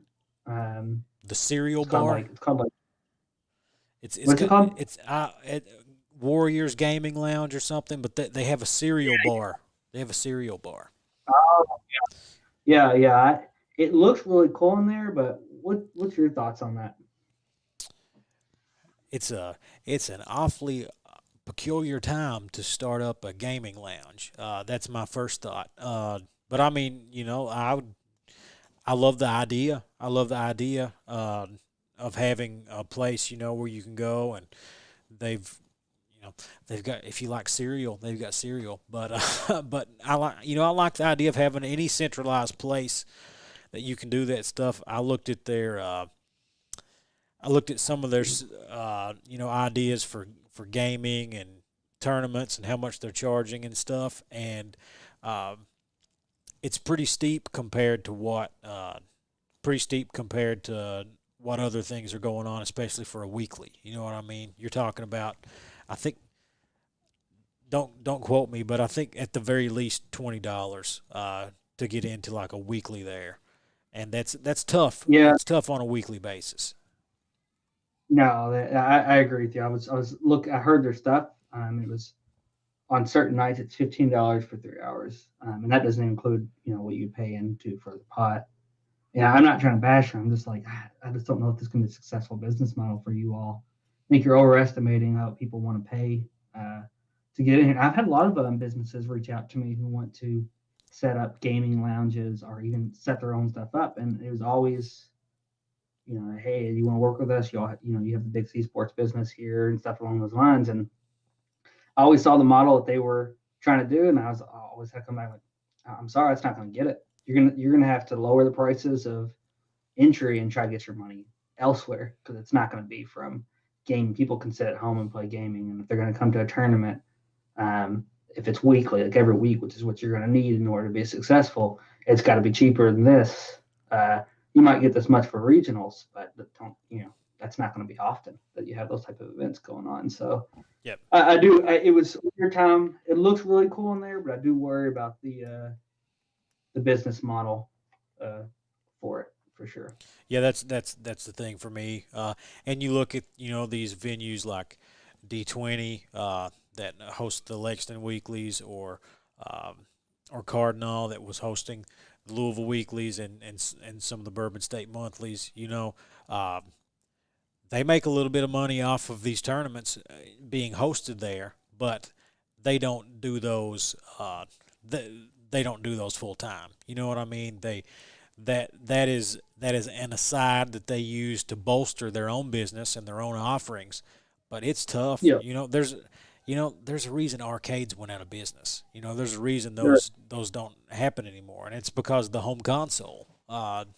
It's there used to be a time when if you wanted to play video games, you had to go down to the arcade with a roll of quarters and see what and try to compete with your friends to get the highest score on Pac-Man or whatever. That was what you were limited to until things were widely available. I mean, we've got a guy in Eastern Kentucky that's trying to do that. But he started selling food. He started uh, taking in trades and selling stuff because it's just not.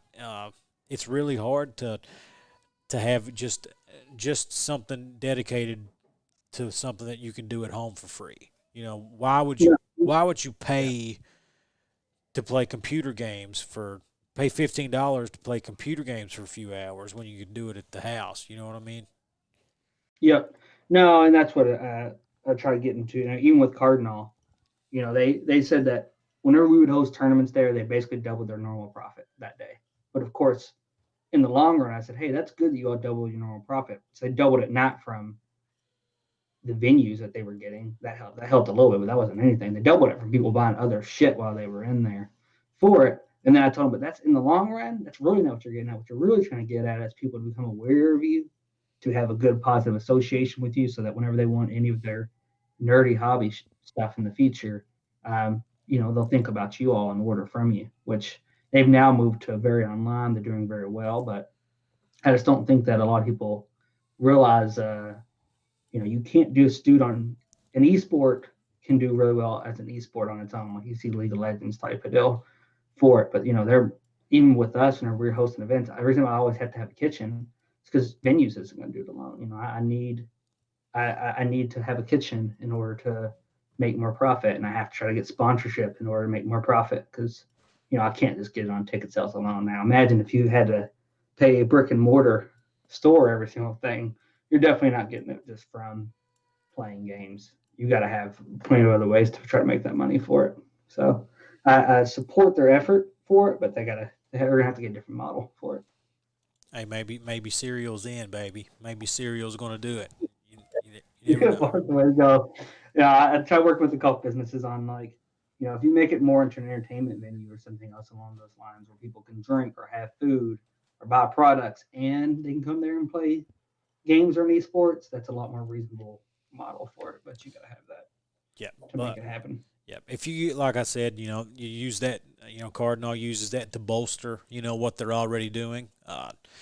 Just any type of positive eyes on your product. I at the television station we used to fight this battle a lot with uh,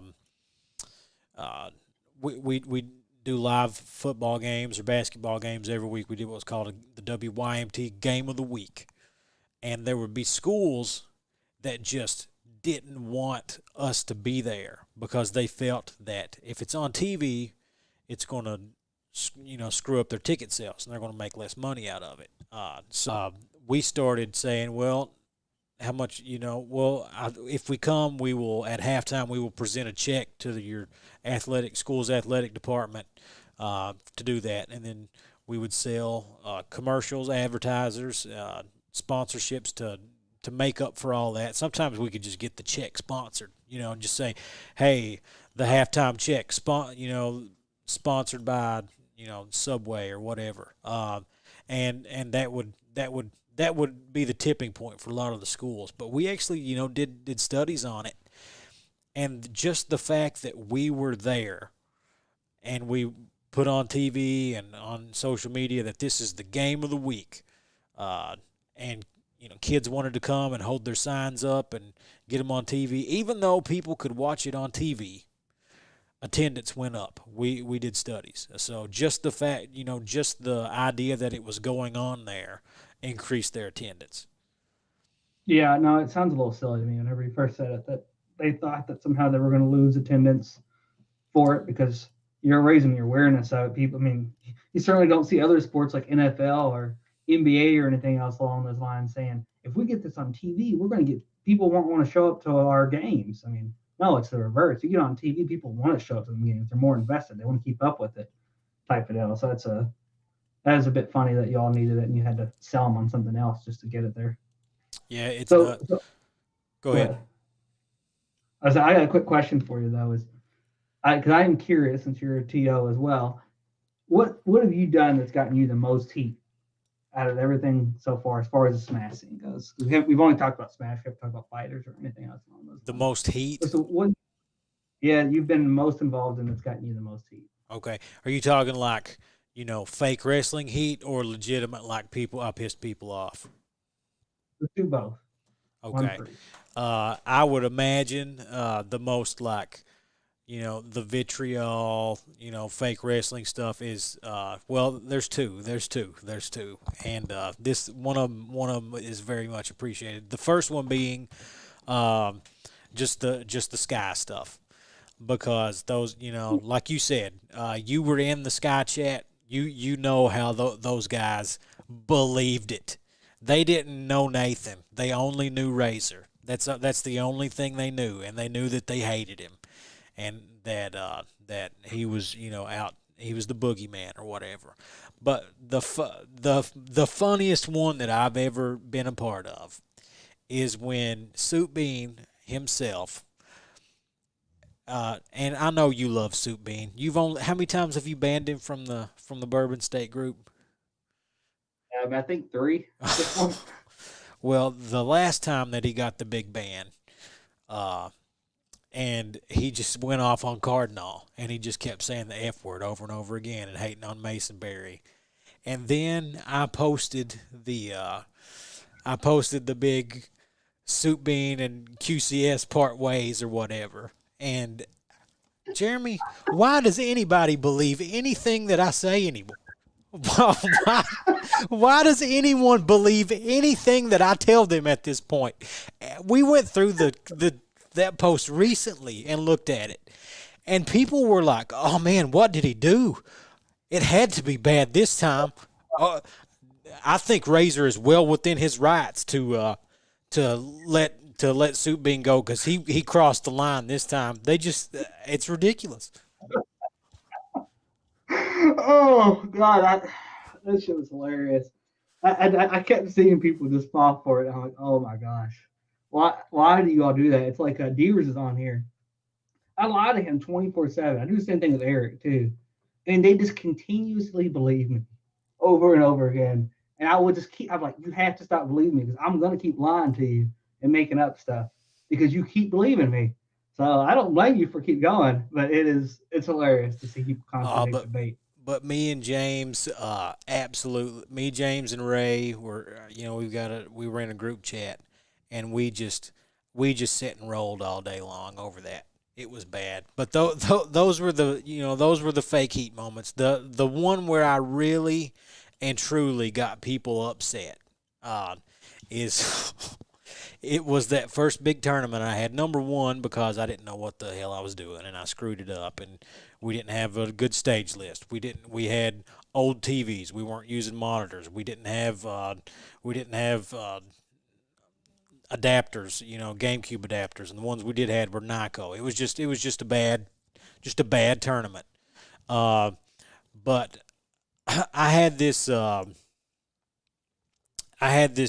idea that I'd been pushing in Eastern Kentucky. We had our own system, and I wanted to stick to it. And I told people, we seed based on a point system. And if you come and you get first place, you get more points than whoever gets second place, and so on. So uh, I started to sense that it wasn't going to work out when when people started asking me about seating because Jeremy, if you're doing anything with the business, you don't want to back off. You know what I'm saying? You don't if you just revert course at the last, just at the drop of a hat, you just look like you don't know what you're doing. And that's what I want. I didn't want Yeah. to make it look like I didn't know what I was doing, so I decided, well, I'll still seed by my point system, but I'll give everybody an opportunity to win in pools. So, we'd have, I think we had like 8 pools or something, and so there's the winners of the 8 pools. We would seed them according to points, and that meant that like JDB was like seeded eighth, and he was the number one player in the state, and I don't know, Swiggins was there, and you could see like the steam just coming out of his ears as we were trying to seed this, and I'm just like, look at, well, here we got this. Here's Swiggins. You move people around until till we keep people away from each other that don't need to play and whatever else. But JDB was. I shudder to think what I actually seated him at that thing. Looking back at it, uh, but and that blew up on Bourbon State. And some people, and I'm like, look, I told my guys, time and time again, you come out, you do well at these tournaments, you'll get seated higher. And I didn't want to back up on my word.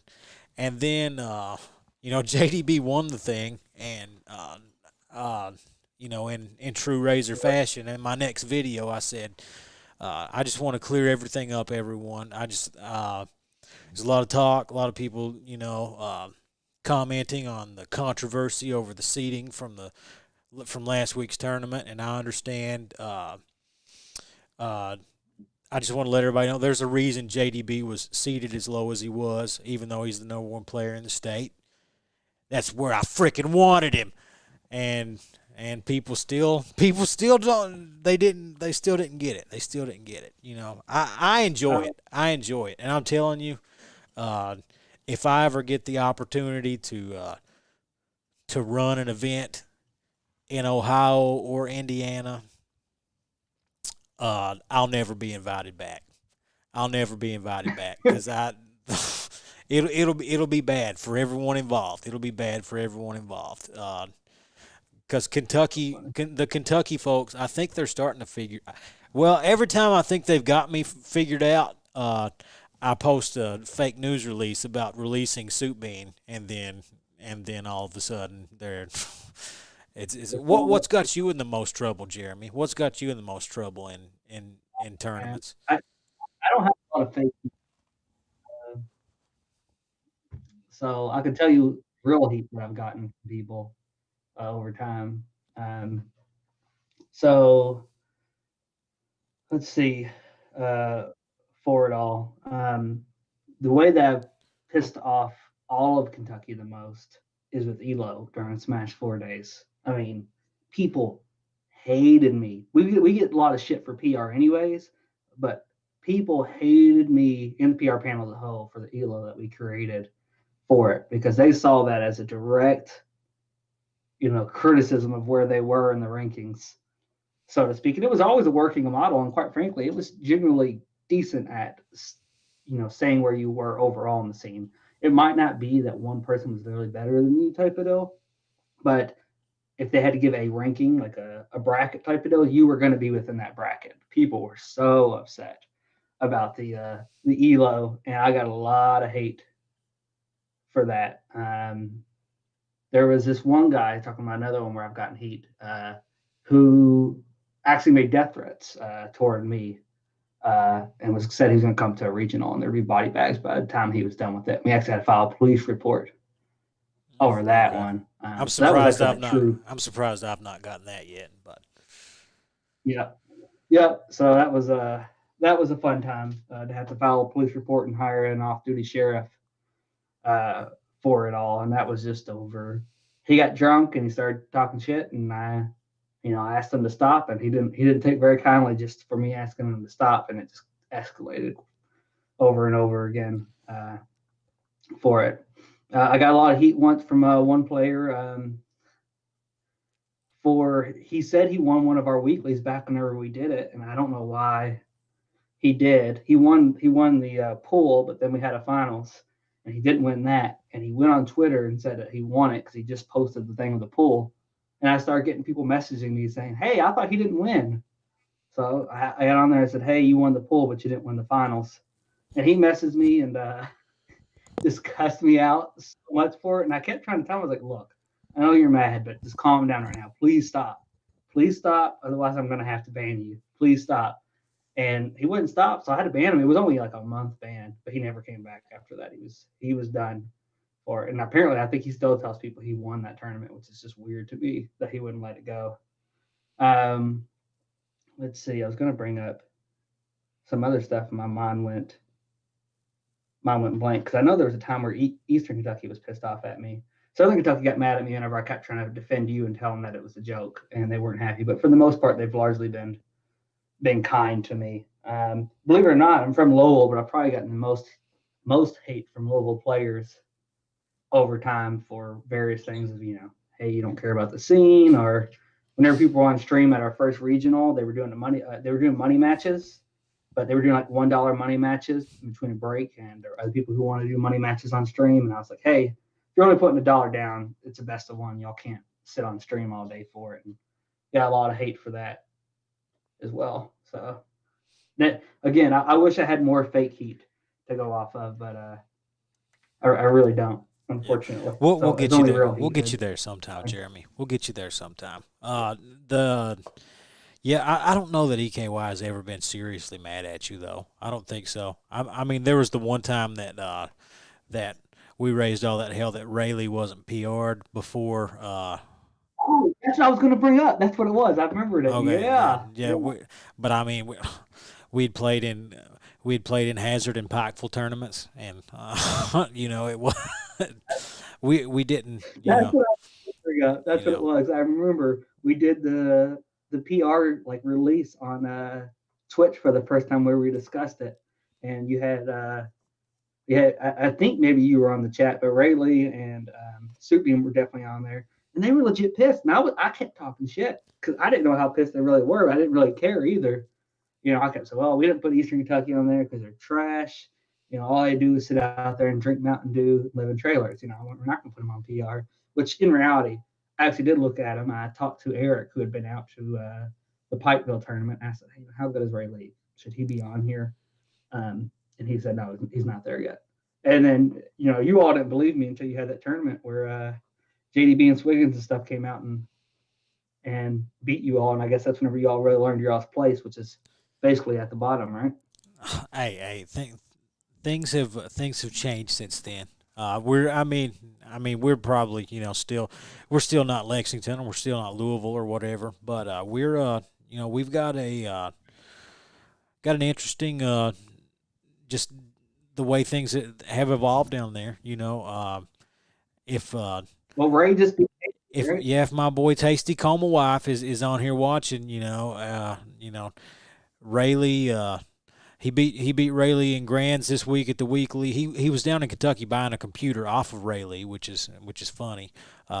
Beats Rayleigh in winners finals. Ray beats me in losers finals, and then Tasty wins game one, and then Rayleigh just started doing friggin' D3 nonsense, dash attacking at ledge, killing at 50. Just stuff that you.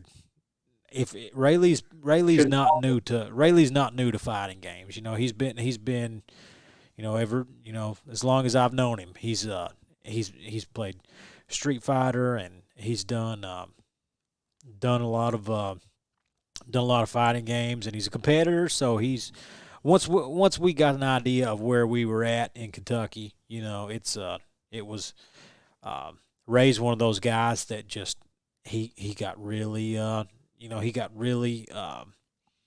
guess inspired to try to really climb, and he got really close to being PR'd. It was right after we went from 15 people in the PR to 10 and honorable mentions, and he got an honorable mention. So it was a wild time. But Ray tried to go on a run there after soccer season last year, and came up and had got finished ninth at the Bourbon State at Yuletide, and he had picked up some PR wins earlier and that's something we've not talked about a lot.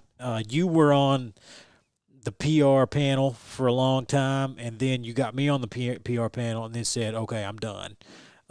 Thanks a lot for that, but the PR panel may be, and if you're watching this stuff and you've not seen it, if you're one of our, I don't imagine many of my local Hazard, Kentucky athletic folks, they may be intrigued with this, but Kentucky every state basically ranks their top players every quarter or yearly or semi-annually, whatever they choose, and we've got a panel of people that try to objectively look at all that data. And the thing that absolutely I will say the Shrek PR graphic has to be up there on my heat list, has to be up there on the heat list. But the PR panel has caused me more headache and heartache than anything I've ever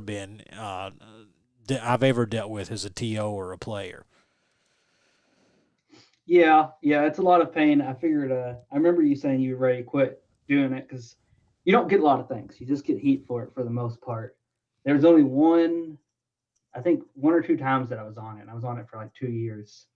Um, that we didn't get heat, and it was the first couple quarters we had the elo, but for it, I literally put together these Google slides that went over the person, all the stats that we looked at. We had what their win and losses were for inside Kentucky as far as like big players, and then what it was outside of Kentucky, and then where they were in the rankings of tournament and what their elo score was and everything else. And that was the one where we got the most positive feedback. No one argued against it or anything else along those lines for it, because they saw all that and like, well, this tells me exactly what I need to do for it.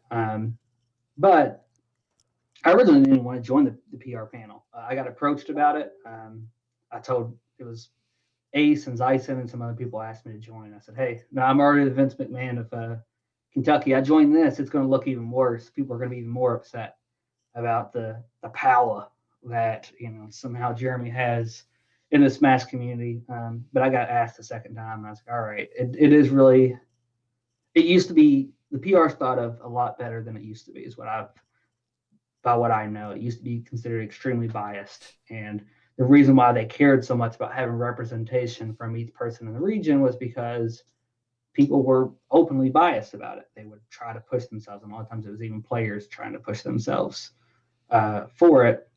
And I've always said I care more about, it's good to have representation from every region if you can. I did always ask if we can, but it's better to have objective people in there, as objective as possible anyways, than it is to have representation from every region for it. But you're always going to get a lot of heat. There's a lot of people who think that they should be worse or better or anything else along those lines for it. And it's one of those things that we talked about earlier where charity only goes so far. And after me being on there for a little over 2 years, I was willing to step down because I didn't want to put as much work in anymore. And once you get there, I've said it before, I've asked people to leave the PR panel whenever I was on it, even though I knew it was going to cause me issues for asking people to leave, but I asked them to do it because I didn't think they were doing the work required anymore. And whenever I wasn't doing the work required anymore, I volunteered to step down for it as well. Yeah, I mean, that was just I remember I twit long. I've not twit longered very many times in my Twitter career. But one of the times I did a twit longer was after a PR release, and because you just put so much time and effort into that. And look, I don't care where the hell anybody is ranked on the PR. It doesn't freaking bother me any. We've all got our natural biases that we work through. Do I want EKY people on the PR? Yeah, I'm proud of EKY, but if they don't earn it, I don't want to freaking throw them on there and then look like a jerk. And that's part of what makes a panel great is because everybody can talk about it and come to some kind of consensus. I'll say this: the Shrek PR, nobody complained about the placements.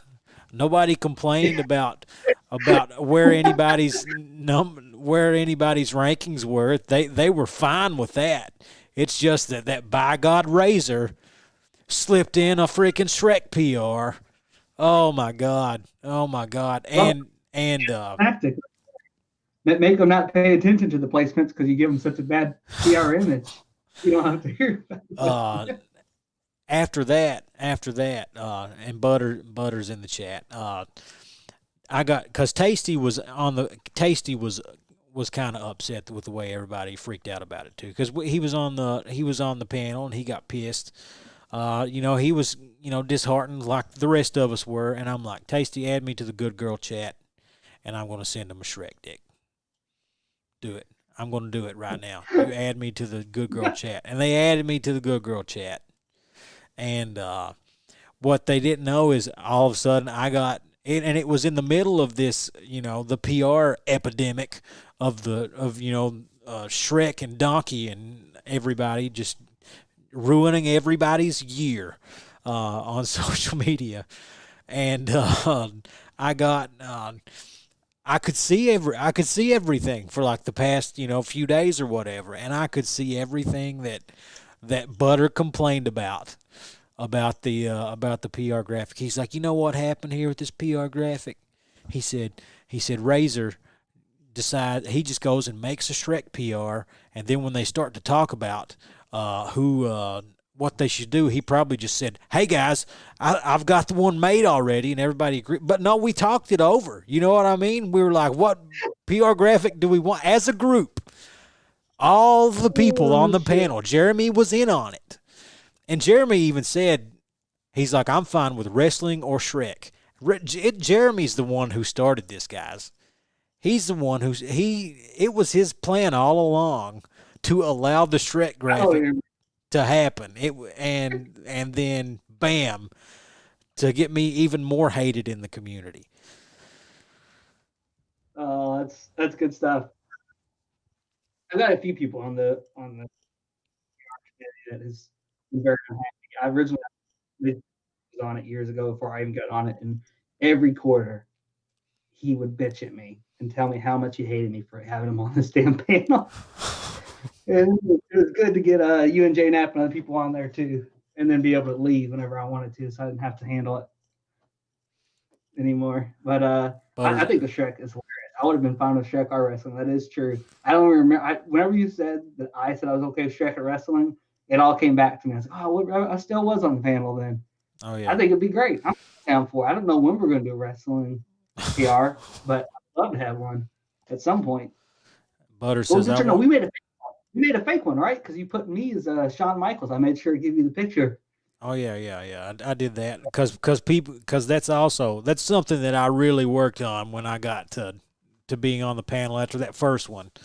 I said, guys, uh, if the season ends on December 31st, we need first week of January we need to have a PR out because a lot of times it just gets drug out. There's so much to do, but once you really get into it, you get all the data, you get into it. It only takes like a Mm-hmm. couple days. You know what I mean? To a couple days of everybody just dedicating time to it and knocking it out. Then everybody votes on it. Yeah, it really is. Yeah. I know y'all never had an ELO, but that actually was one of the biggest things that helped with us. Oh, Is I we updated got the an ELO Elo. every week. We got an Elo, Jeremy. Do you? Don't try to talk to us like, oh, sorry, I can plug stuff Is into a it posted? bracket account too. Uh, Oh no, I'm talking about I made my ELO. oh, I mean, I posted. I have a We made an Elo from like bracket or whatever. Um, I do remember it. you can import all the tournaments and match up the players, and it takes a little bit, but if you take a week at a time and do all the tournaments that the players were in, and you can do Elo, you can do some other ranking stuff, but yeah, and it is pretty good. But we um, found ourselves, for the top 10, nobody was probably under like 20 on the Elo or so, maybe 25 or something for the top 10. Yeah, no, it just helped us with the data as well. Is just what I meant because then we had every tournament that each person was in, who they beat, and everything else on the one to where we could easily add it on to other sheets and stuff like that. Yep, it was really helpful. I really think the way we went back, we've evolved as a PR panel since I've been on it. Because I remember the first time, well, what about this time that Butter came down to a D20 and won? How far does this pump him up? And we've made a really big push to just regionals, majors, uh, big monthlies and stuff, big tournaments is what we look at, and weeklies are good for tiebreakers and whatever else. But I think a lot of people, like, sorry if I'm sorry that you've won, seven Steamboat Weeklies. I'm sorry. It's just not gonna push you over the top. You got to go out and beat some top players in this state, beat some players in other states, and man, the last PR we did before things shut down, I can remember when I started to see. I started to see the writing on the wall in our discussion that that JDB was going to get in over Ace, and that turned out to be an absolute incredible, hellhole of a social media for a couple of days. And I'm not saying that JDB didn't deserve that. I'm not, JDB and Ace. Since I've been involved, they're a tier above everyone else in the state. It seems they've just been really killing it. There's some people knocking on the door, but when Ace had that big major finish, and I knew that it was going to be a point of contention between anybody in the state. And yeah. JDB went to more regionals, outperformed in those regionals. Ace went to a major and did it better than anybody in the state and a bunch of other states, at that regional, at that major. So I knew it was going to be an absolute tragedy, and it turned out to be just that. But I live streamed it on Queen City Streams, and I had a lot of people watching. So I mean, controversy creates cash. Yeah, no, I remember, and I remember we always got questions of, can you all give us what the official, how you all officially rank how someone's going to do on the PR? And I kept telling people, I'm like, we can tell you what matters, but we can't actually give you what the rank, what matters the most in each one of them, because we couldn't get all of our members to agree on it, and we never would. Even if we got the members to agree on it, you're not going to get all the players to agree on it. As an example, I cared more about players being able to play a variety of players and winning than playing the same players and having a better winning record than the other person did, because I needed someone to make sure they weren't just adapting to the meta and actually moving beyond for that. But yeah, you are right. You said JDB and Ace are kind of above everyone else. I think that's probably true, but toward the end, wasn't Butters kind of in the contention for the top three there? Yeah, but I mean, but when I say knocking on the door, I mean Butter and Captain Puff are both kind of are both right there. Butter had the big Sky Kingdom finish, so Butter had the big Sky Kingdom finish, and I think that was that's a marquee win. 100-person tournament and come out on top and beat a top player from Tennessee in. So I thought that was that's a good feather in that friggin' cap with an L on it, even though he's carried by Luigi. You know what I mean? Puff is scared of Ace, so I don't know how he was ever in contention. Dude, you talk about adapting to the meta, and going out and getting wins. Puff is a traveler, man. Puff goes out and tries to get some wins, and it always you look down at travels wherever. Well, that was another fun one. I forget.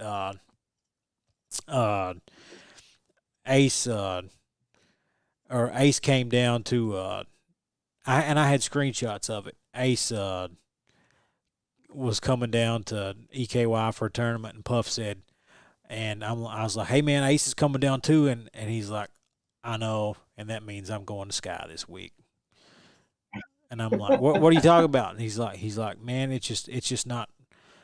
If I get second place, I can't, it's not worth the drive to EKY." And I get that too. I get there are multiple factors in there. If you want to go and play in a tournament and actually, not have to go in the hole for the drive down there, it's longer to EKY than it is to Sky. So, I got that, but it was funny. It was fun to make fun of him about it. But what I was getting at, like Ace, Puff Puff and Ace play all the time, and Ace just has his number. You know what I mean? And you'd look at there, and Puff would be killing it against everybody else in the state. You know, he'd be doing great. Have a winning record. He'd have a winning record on Butter. He'd have a winning record on anybody. And then you look at him versus Ace, and it's like 11-0 or something. I remember at one point he had an even record with maybe JDB, or he might even had a positive. I can't remember what it was.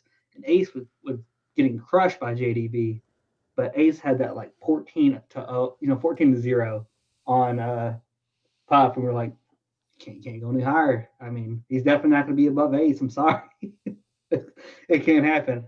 He's getting stomped by him constantly, and it's affecting his entire records. I guess I can't blame him for wanting to avoid him. We had a bar tournament once that we were hosting, and Puff came up for it, and I get a message from Ace saying like, "Hey, tell Puff I'm coming up. I'm not really, but I just want to let him think that." And then Puff comes up to me 2 minutes later and says, "Hey, is Ace really coming here? Is he coming?" And I was like, "Oh yeah, he's on his way. It'll be in a few minutes." He's like, "Shit."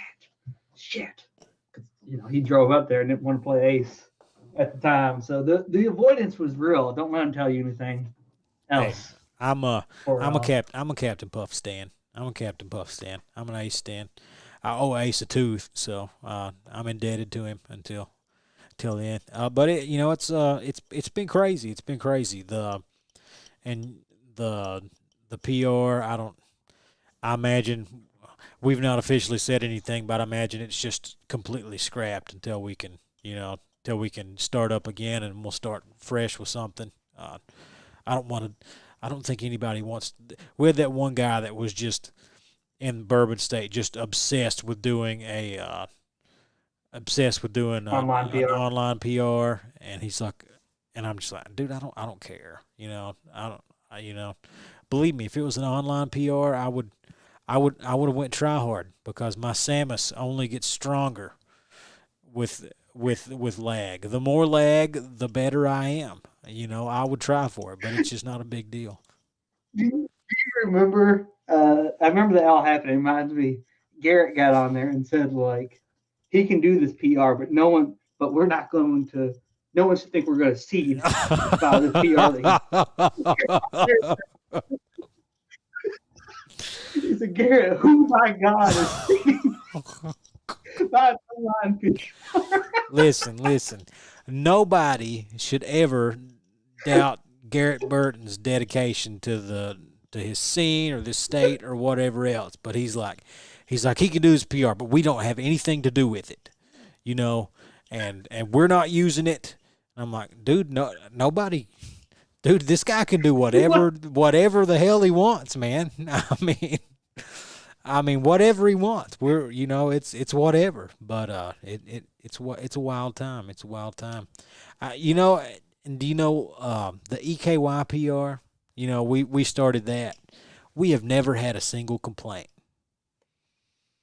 Never had a single complaint. Everybody's just happy to have it in EKY.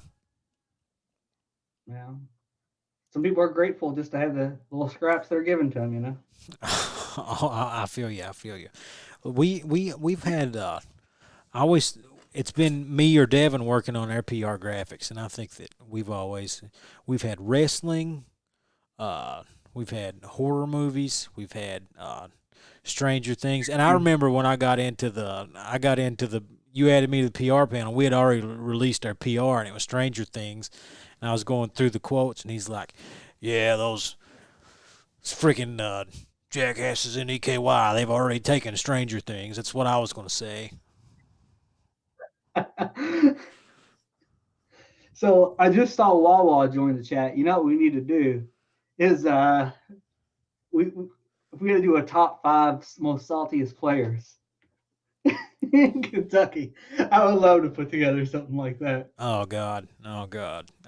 Dude, Wawa said on his stream the other day, I was playing him on Wi-Fi, which I am carried by Wi-Fi. I am a 100%. I am a Wi-Fi character. Cobb used to say that I should just show up to tournaments and play on local Wi-Fi and just do that, and I would be a lot better. And Wawa was like, I beat him on stream, and he was like, I don't like losing, but man, when I lose to Razor, there's just something about it that just absolutely that makes it worse than anything else. It's a bad deal. It's a bad look. And Wawa, he's in the chat. We played in a Wi-Fi tournament once, and I knocked him out of bracket, and he absolutely invaded my stream chat and would not. I mean, absolutely eviscerated me in the chat. It was bad. It was bad. And we've talked since, but he was like, man, I would never. I'm upset. I would never lose to this person in person. It would never happen. Wi-Fi is the only reason this happened. This lag spike did it. I'm like, I don't disagree with him. I mean, I don't disagree with him, but you got to take that on Wi-Fi. That's hilarious. No, I remember playing that one time you came down. You were here for the week, and I played you at the weekly, and they make sure to put it on stream just to have that happen. I could get the suck it chop over and over again as I was playing you. So no, it was a good time. I would do a top 5 salty players. I'd have to think about who's even salty. Someone said Tux. Said Tux. Tux. I remember when he got upset at the first Big Blue Showdown because he was playing Farco and the entire room was chanting for Farco. I don't know who's BDC can get a little salty. I've seen that. I've seen that come out before. He got better. He used to be really bad during Smash 4 days, and he's gotten a lot better than a lot of people have gotten better since Smash 4 days. Yeah. Oh, it was rough back then. It was really rough back then. While I was in the chat, the way he gets mad was just common occurrence for a lot of players back in Smash 4 days. Yeah, it was. I've only. I didn't even play Smash 4 or Brawl. I did. Chris Wee is a salt mine. Someone said that. Oh yeah. Chris Wee is definitely I think that's kind of why he stopped playing. Is it started making him really upset during it. But for a while he wasn't upset, and he just started getting more and more salty. And you'll see people kind of get like that for it. Chris Wee definitely became really salty. While Butters, he's mixed. I know he's in the chat right now. Butters is definitely mixed about how salty he can get. I think he's gotten better. Him and Tasty have gotten a lot better. Oh man, our very first tournament we had, I told you about, like we had it over at Alex's house. Silas won the golden salt shaker because he was so mad and salty that we give out a salt shaker at the tournament that we spray painted gold to the person who's most salty tournament. Man, that's a wild time. So I've seen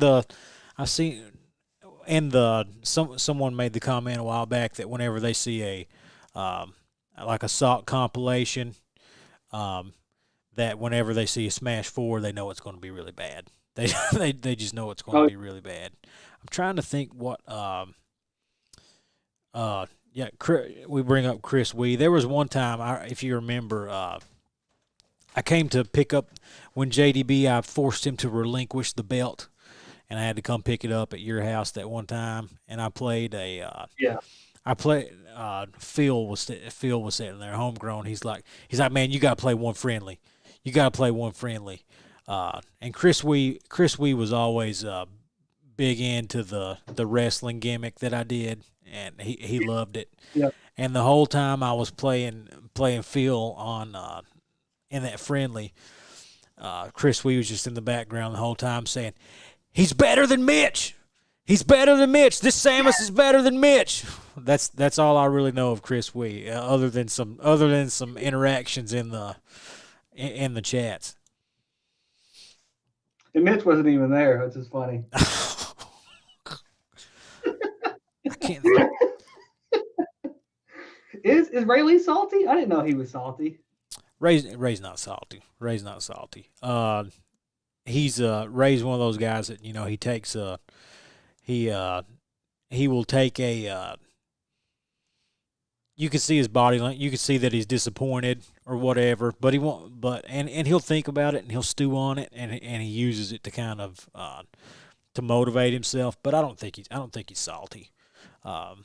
I've there's there's this one guy in EKY, dude. His name is Wes. The nicest guy you could ever talk to, sweetest dude you could ever talk to. But while you're playing him, every other word is the F word. I mean, he's just going nuts. And there's been a few times that I'm playing people. Look, I'm not that good at Smash. You know what I mean? But I do enjoy it and I love it. And I'm a competitive guy, so I use it to kind of to get better. And I think competition's good for everybody. But there's up to a certain level of player, and you can tell who they are when they're complaining about zoners and they're talking about how this and that. And really, zoning is something that if you know how to deal with, you can deal with it. It's not a big deal. You just got to learn to get around it. Man, there are some people, Jeremy, that I will play and I can feel the heat inside them boiling, because until you get to that level where you know how to deal with players like me, I will make your life a living hell for 3 stocks, because Yeah. I can just sit there. I mean, you dealt with it. You dealt with it. I 3 stocked that little Mac. I 3 stocked that little Mac. But it's one of those deals where you just see what I can feel when some The people are rage. getting mad, and I start laughing. And with that West guy, there was one time I was just laughing my head off at like, oh, and my bad. I meant to pull it. Wawa put a YouTube video in the chat. Yeah. I'd hate to see what it is. I'm popping it up here. Some of the worst rage I ever saw, and Devers mentioned in Down. the chat, is Okay. whenever people would lose to a lot of tournaments didn't have Mii fighters as legal, but Bourbon State Smash always kept Mii fighters legal in Smash 4. So people come in like, wait, were you playing a Mii fighter? That didn't have the base moves. You had the base moves that were legal. But we had it where you could do custom moves. People would lose their damn minds if you ever beat them with a Mii fighter. Like this one guy, Blood, at a tournament that I just saw him. It was at a bar tournament, and he just started like raging so bad about how it should be illegal. He shouldn't be able to play as a Mii brawler. And I just thought it was hilarious. I actually like seeing salty people lose because I don't think they should be acting like that. So just to see them rage, it just brings joy to my heart that I won't necessarily let out. But I am so happy to see it whenever a salty person loses. But Butter says the day I fight Razor in tournament is the day I turn to drugs. Because Butter, look, The day or to play them because I can set that up. oh, he says fight Razor in tournament. I mean, I guess we'll see what happens. But if Butter wants to go, I got him. But yeah, Butter. Just so you know, man, you're not getting near me with that freaking tether. You're gonna get rockets and charge shots from across the screen, and I'm gonna prop up on any platform around. You're not gonna get near me. You're gonna hate every second of it. No, the tea bags. The tea bags also bring out a level of Some rage. level of rage within people. And that's something that can go either way, because I teabag everybody. It doesn't matter who it is. If it's Ace or if it's some rando in an EKY tournament, and that can either inspire people to really come back, or that can get in their head and then they try too hard and then I get them. So it's going to be good stuff. It's good stuff. No, maybe it's just common among TOs because that's what people are lucky. I'm not good at this game because I shit talk. I played Gears of War back in the day, and you could down people, and I would just stand over there and just keep teabagging them or humping them or whatever until they could get back up, and I'd immediately down them over and over again. And we would play this stuff, in person a lot of times with a land set up, and the people would just be getting so unbelievably pissed as I kept doing that to them over and over and over again. You could only do it 3 times because they died on the third time, but I would do it every game and just watch them get more mad as we went on. And I would do it in Smash, but I'm not good enough. But they're lucky because I will, just like in the crew league, the few times I've won, I've literally flexed in their face with my shirt off afterwards. So I'll do that next time I win a set. I was playing. It was either this week or the week before. I was playing Soup Bean in tournament, and I got going hot. And he's just like, I'm just going to quit. He's like, I'm just going to SD. I'm done. And to get Soup Bean to that level, you know what I mean? Listen, Soup, one of my best friends, but I'm telling you, the day that he beats me in bracket, it's going to be the happiest day of his life. He wants to beat me so bad, and Rayleigh says the same thing about me. And I've never beat Rayleigh, and I told him last week. I said next week is the week, buddy. You just better get ready.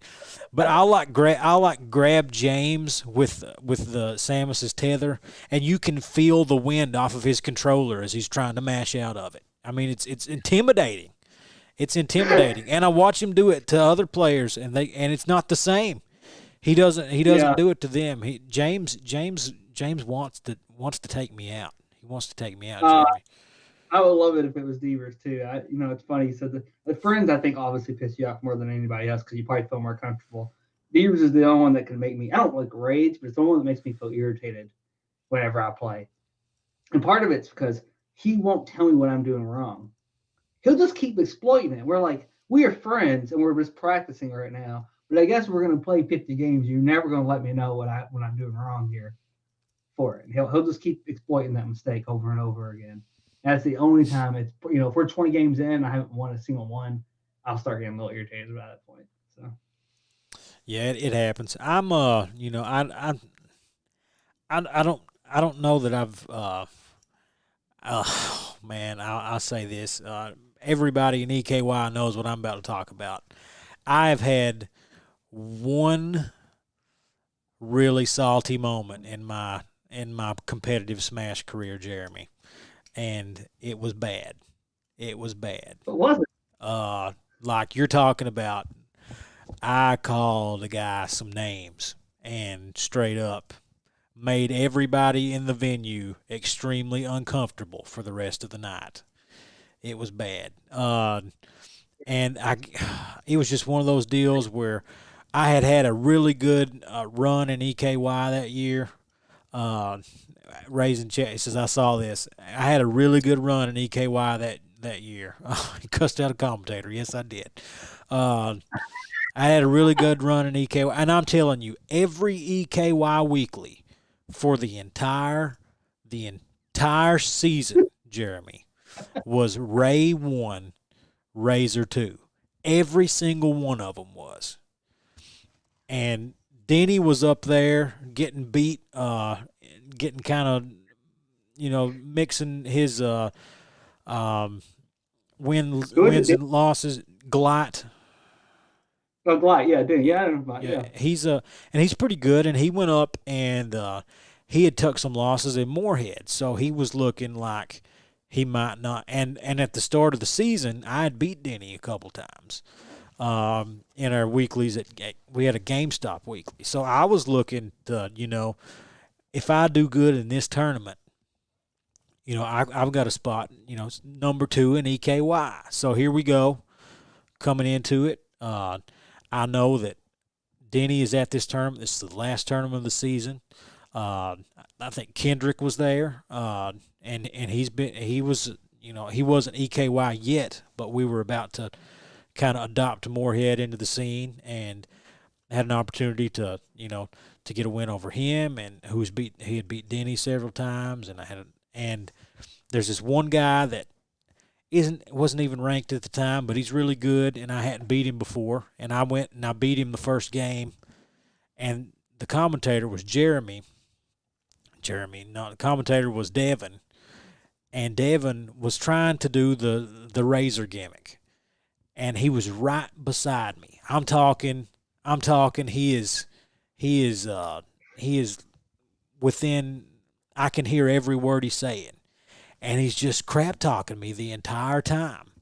Just Razor doesn't know how to smash DI. Razor throws out another. He's charging his neutral B again.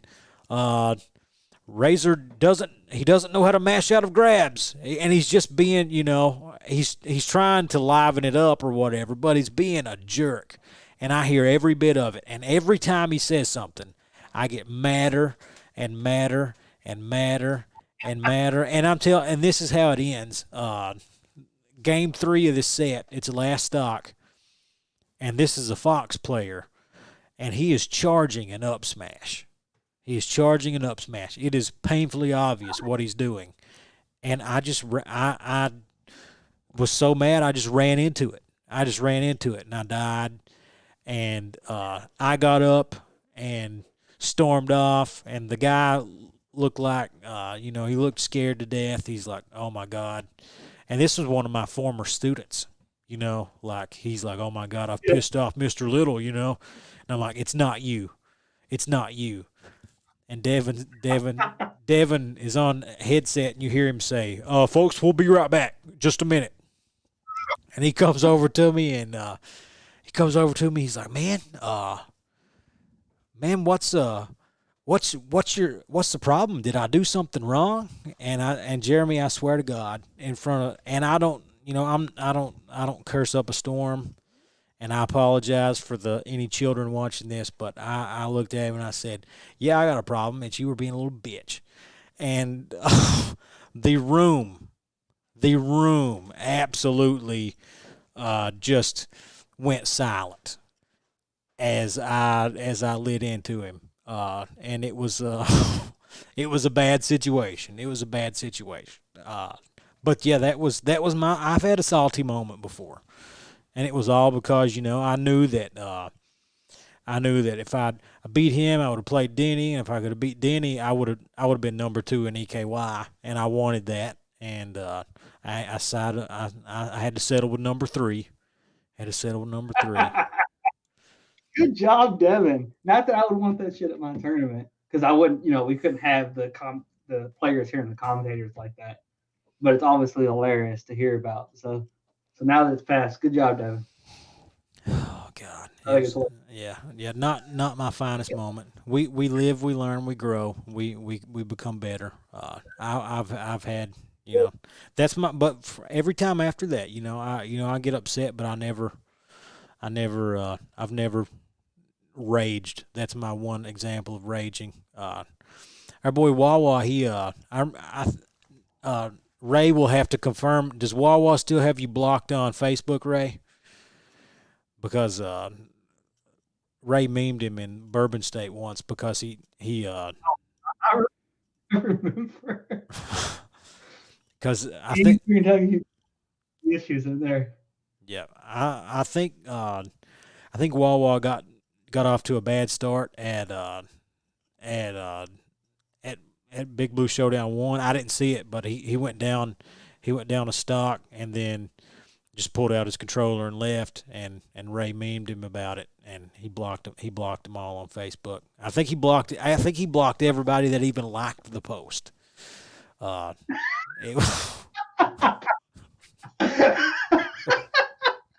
would have just loved the post. Oh God. So you have Bourbon State Gaming me, which has to act professional and objective.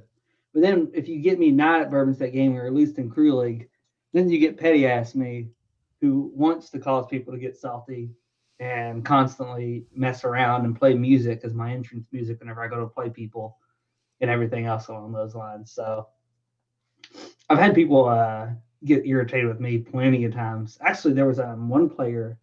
He's down in Southern Kentucky now. Man, what's his name? Mocha Boy? Do you know what I'm talking about? Yeah, I think so. In Smash 4, the way he got introduced to me is there was a weekly. It wasn't mine. It was, ran by Silas, some of the Butters and stuff. that I went to. So, I didn't care then. I got to be myself.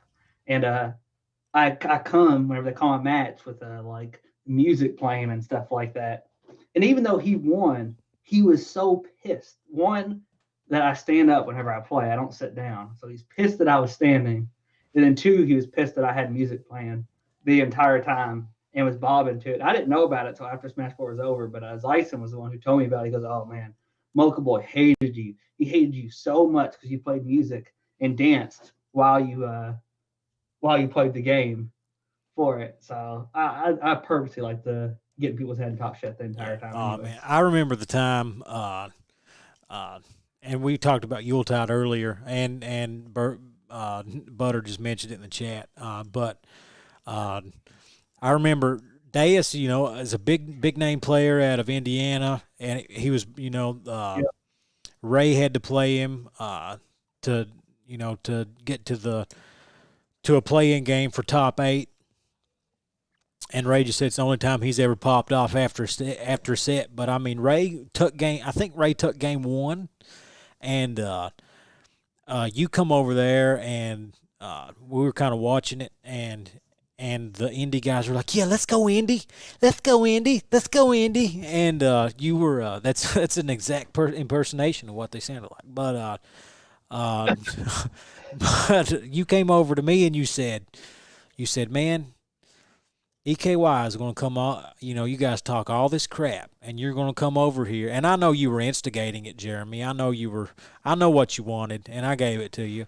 But you said, "I can't believe you would let Indiana, cheer and pop off for their guy right behind you, right behind your guy, and not do anything about it." And at that, y'all weren't saying anything. I know. I mean, we weren't saying anything. I remember James was sitting there behind Ray, and he was just locked in, just watching it, And you came over, and you're like, "Man, you guys are getting shown up right now, trying to sow seeds of discord." So we started, and things got out of hand. You know what I mean? He's uh, and Deus, you could start to see it, kind of, liven him up a bit. I remember Ray SD'd and in game 2, and Deus was like, "Yeah," he's like popping off mid set because Ray SD'd, and I'm like, "We've got him right where we want him, boys. We got him." And one of them said, "Let's go Indiana," and James just shouts, "F Indiana," just. Cobb's back there. The Sky Boys are watching. Cobb said, he turned around to the Indy guys. He's like, "You guys are about to get eliminated by like the bottom sub-region in eastern in the state of Kentucky," and and Ray was in position to win that third game, and then Deus just started coming back. And it got to the point where either one of them, it was last hit, last stock, and Deus Deus was on ledge, and that's where Ray does most of his damage, and he did a neutral get up right into that big fat belly flop of a dash attack, and he got deleted, and Ray jumps up and pops off. Deus pulls out his controller, and it's like the Indy guys just looked at each other. And they're like, "Let's get out of here," and they just all left. They didn't say bye, talk to anybody else. They just all got in the car and left. I thought that they might have been, going around to going outside to blow some steam or something. No, but they got the hell out of town, son.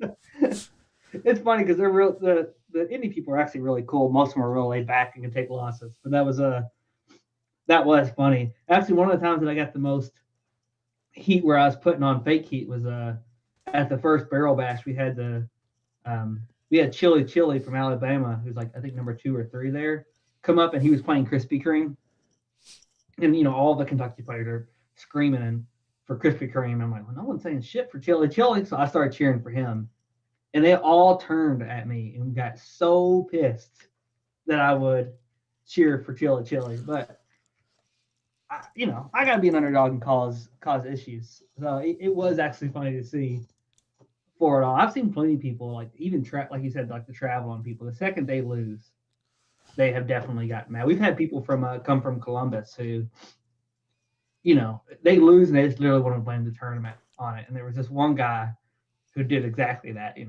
was like, this is such a shitty tournament, blah blah. And I'm not mad that I lost. I'm mad about how this tournament ran.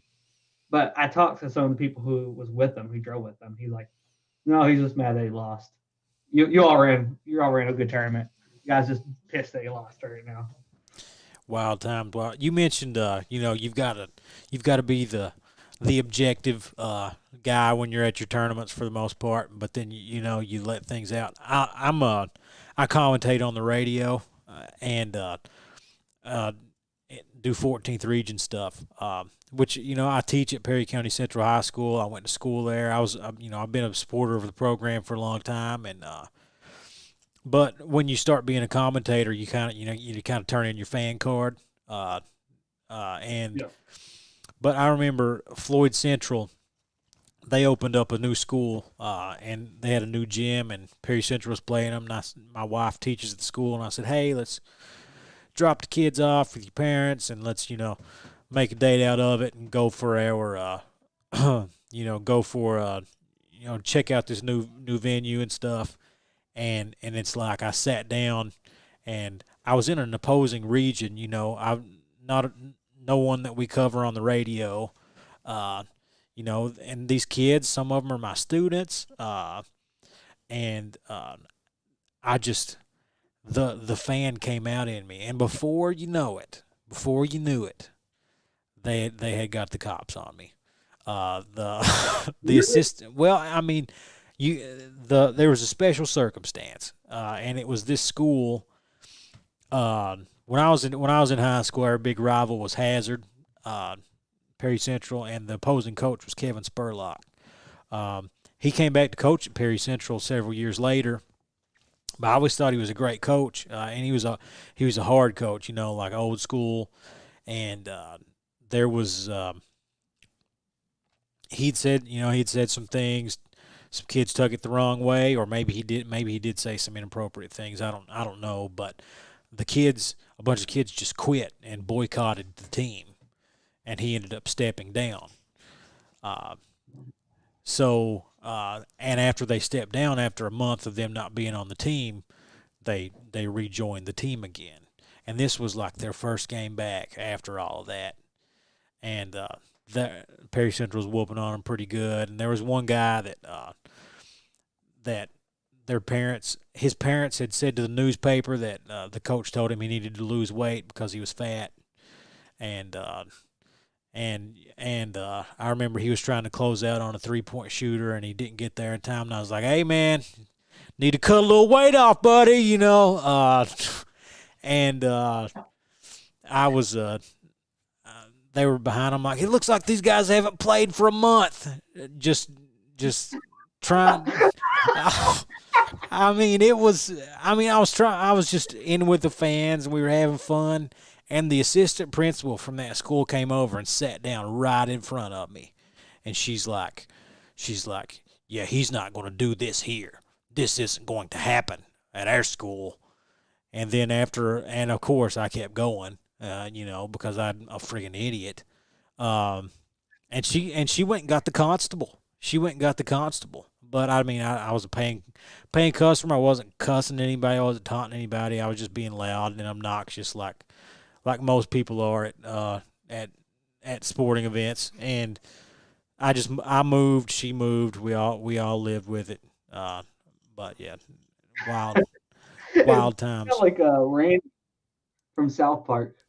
I don't know if you ever seen that episode. He's ready to take off his shirt and like, "What you gonna do? Huh? This is America." Yeah, You get like this. yeah. I It, can't it wait. wasn't quite like I'm that. playing the. Wasn't quite like that, but it was similar. It was similar. I it's a wonder in my history of fandom at sporting events that I've never been asked to leave yet. But Yeah, I've calmed down. next bourbon. any tournament you come to, I'll kick you out and help you Okay, that sounds good. That with sounds that. good. That sounds good. But you gotta get someone to rage quit first before I do it, so I can kick both of y'all out. Butters looks like the ideal person to go for. Hey, let Butter, put him against me at the first round, and let me time him out. Let me time him out. Time him I'll out, put you on straight. dude. I don't know if you saw it last time. The last time I played in a Bourbon State Regional, I went up and we got me and BDC on the same doubles team, and you guys put us on stream first. And I forget who we were playing, but I've got this thing when I play doubles that if we get it down to 2v1, I will charge up a charge shot and I will go on the opposite side of the stage and just teabag nonstop. That's all I do. You said that, and I'm like, I remember the commentator saying like, well, I guess Razor's just going to teabag on the side. But I do that, and like I would wait for them to get to where they throw something out, and I'll hit them with a charge. And I remember the first time I did it, it was BDC was playing Shulk, and I forget. I think it was Papa and Chris, maybe. I forget for sure, but or maybe no, it's Primal and Chris. I don't know, but I hit one of them with a charge shot, and it knocked him off stage, and BDC jumped off and finished him off, and the crowd pops off, and then sure to God, next game, same thing happens. I just friggin' teabag until I've got a shot to do it to him again, and we do it. It's dirty, but that's the highlight of my career at Bourbon on stream. The only other time I lost to Mitch. Oh, that should be the highlight right there. No, not at all, not at all. And Mitch brings it up a lot. I'll tell you, Mitch is someone that can mine the salt pretty quick. Really? I mean, he doesn't. He doesn't. He doesn't get salty, but he can make people really salty. Yeah. And he does. And it's like he's never bothered me. Whenever I haven't played him that much, he's never bothered me that much. Ever I play him, I just you at first you might not understand people's character. I mean, character in real life, not the ones that they play. I think it takes some getting used to. But then once you get used to it, it's almost the person's just funny at that point, just the way that they are and that they act. Mitch is definitely one of them. He doesn't play anymore, but there's this one guy named Ender who used to play. And the first time I met him, I had to play him in a tournament. He starts talking to me about the best breakfast cereals and stuff like that, and I was like, "What is going on right now?" And he's being legit, but he was he's a really funny, cool guy. I ended up liking him a lot because of it, but I didn't understand him at all. And that's the same way I feel about Mitch. And some people get salty and annoyed, but I don't feel that way really at all. I think it's just funny. I played in the Steamboat Weekly once, and there's this guy I played named Draken, and I know that. and I accidentally touched his controller cable between games, and he puts his hand on. He's like, "Don't touch my controller cable." And I'm like, "What the hell, dude? What the hell?" Mitch, I watched Mitch at a D20 once in Lexington. I watched him beat BDC, and BDC's phone was ringing during the last game of it, and he lost, and he got upset because his phone was ringing and it bothered him, distracted him, and he went outside and he was upset, and he comes back in and sits down, and Mitch is, he's obviously mad, obviously upset. And he sits down, and Mitch goes, "Hey, what did you think about my meat gunner?" and it was,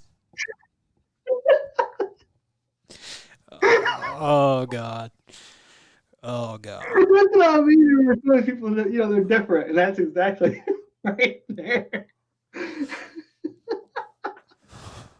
Oh shit, that's hilarious. Yeah, Yeah, That'd be more. it was a bad deal. That was a. I've had nothing but good experiences for the most, except for a few misunderstandings. It's been a really good time for me.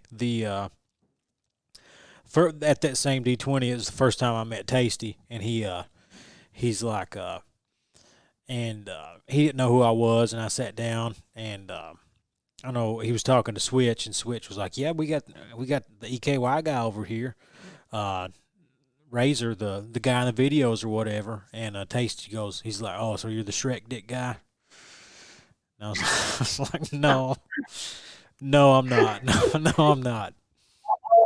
EKY are just combined into one person. Aren't you that strict guy who plays King Day Day and posts shit talking videos? Yeah, That's you, right? we're just all thrown. We're just one big conglomeration in everybody's mind. Uh, when everybody got pissed about the by God Shrek graphic, uh, and Butter just mentioned he took a game off of Eric and I remember. said, It said wasn't even. It was it was a stock. It was a stock. He stock, Eric, and he just turns and goes, "I ain't that little boy that used to play anymore." Eric told me he kept playing for like 2 seconds. He was like, "What did he just say to me?" Oh God! Listen, here is my most.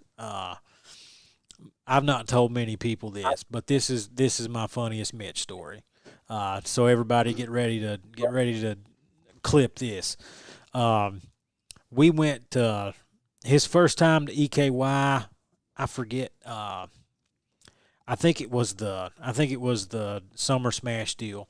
Yeah, he came down. He came down with Eric. Eric skipped out on the crew battle or whatever. It's crew league to come down to watch the crew battle and play. And he won that. He came with Mitch, and Mitch called me Riser all day. He never. I'm like, it's Razor. He called me Riser all day. But we go out to eat at Mexican in Hazard after it's over with. We got a pretty good Mexican restaurant, and I ordered a cheese dip with my food. And it comes out, and Mitch is sitting in front of me, and he just starts friggin' going to town on my cheese dip with the tortilla chips. He's just killing it, and he's like, "Man, this this queso is incredible." He's like, "This guys, the complimentary queso is incredible," and I'm like, "It's not complimentary, Mitch. I paid for it." And he's like, oh, my bad. And he'd already killed, a quarter of it. And, and I'm just like, Not man, complimentary, Mitch. It is to me.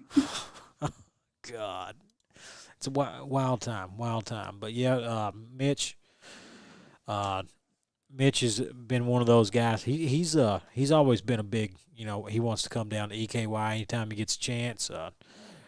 He was upset when he found out that these tournaments that I'm running now are just on Thursdays for our little weekly we have, or he would be driving down. I'm surprised. We've had Puff,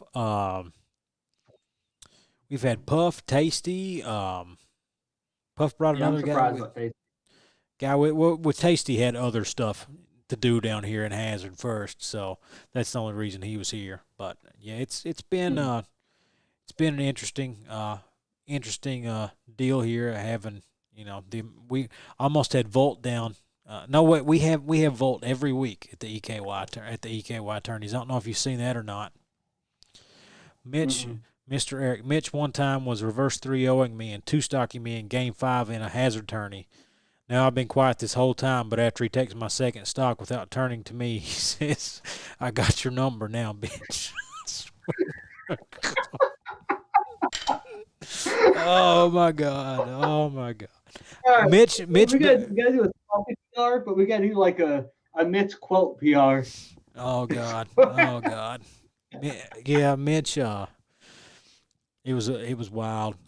Mitch. Yeah, Mitch beat Eric in that tourney, and I couldn't imagine being in that carpool on the way back.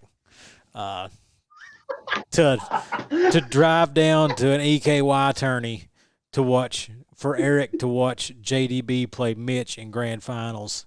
I can't. I can't imagine. I would have given Eric so much shit. Oh God.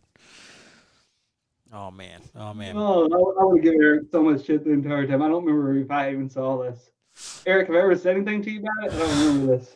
Eric's is my own personal hell. I imagine he probably didn't talk about this a lot. If I had to take a guess. Oh man, but no, but no. I've had so many good experiences. I remember that that tournament.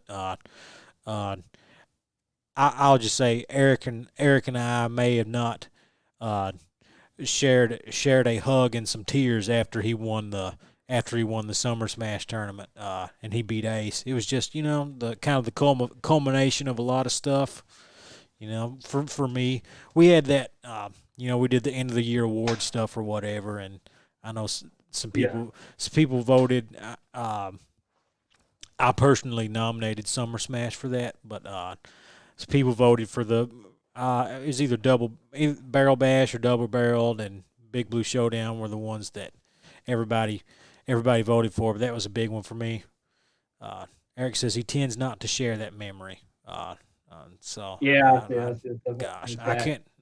Yeah. It's a wild time. It's wild. I forgot we did the end of the year award stuff. Forgot all about that.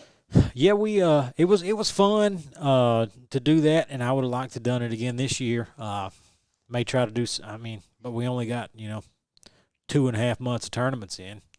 It's hard to really nail anything down unless we just do the salt. Give out a golden salt shaker and some gimmick awards or whatever. We can mail the top 5 people for the salty PR Axel salt shakers that are golden, and then have a little Mitch quote with it. It says, I'm not a little boy anymore. I got your number now, bitch. Oh God, Mitch is an absolute trip. But he's one of the bright spots. Here's another Mitch conundrum. And this is if you want to talk about the times that I've really got actual heat, really pissed people off, you just have to search through the history of the Lexington Smash chat, because I've pissed some people off in there a lot.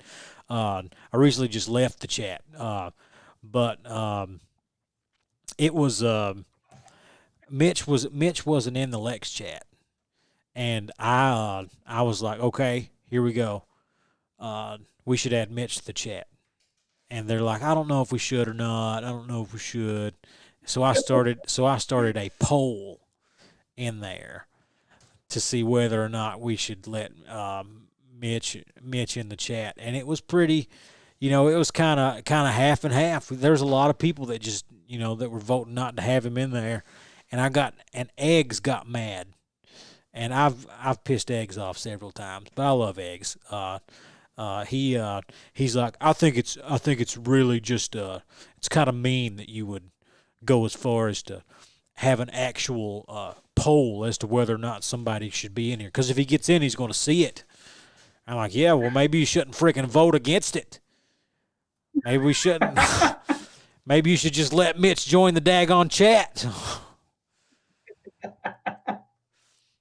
Oh shit!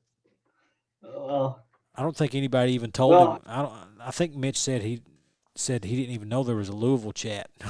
I think they've kept. I'm not part of the chat either. So I'm not either, dude. I got rid of all chats that aren't the Eastern Kentucky chat. Other than like the QCS chat or the Bourbon chat or whatever. But like collective chats, I'm just in the EKY chat. It's a wild time.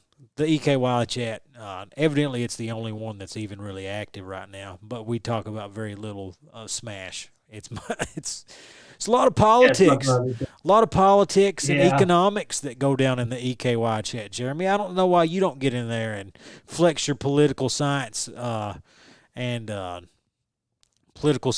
economic views. Let everybody know how it is. The wonders of capitalism. Because I run Bourbon State gaming events. That's why. Yeah, yeah, because you host games for socialists in the middle of communist Russia. You can't. You got to do. I know what you Yeah. mean. But that's. But yeah, I've tried to. EKY chat, as wild as it gets. I mean, everybody's pretty. At the end of the day, Eastern Kentucky people are just built different. You know what I mean? They're just. If you come down to EKY and you're driving down the road, and you see somebody, you just wave at them. Even if you don't know them, you just wave at them. They're disagreements do happen, but at the end of the day, iron sharpens iron, and we become better together. I find in a lot of other areas of the state, how you said, you got more Louisville, more EKY or whatever. In a lot of other areas of the state, disagreements seem to be an absolute, impasse. Like if it's not there, there can't be two different schools of thought. It seems like you kind of have to tread It that depends on.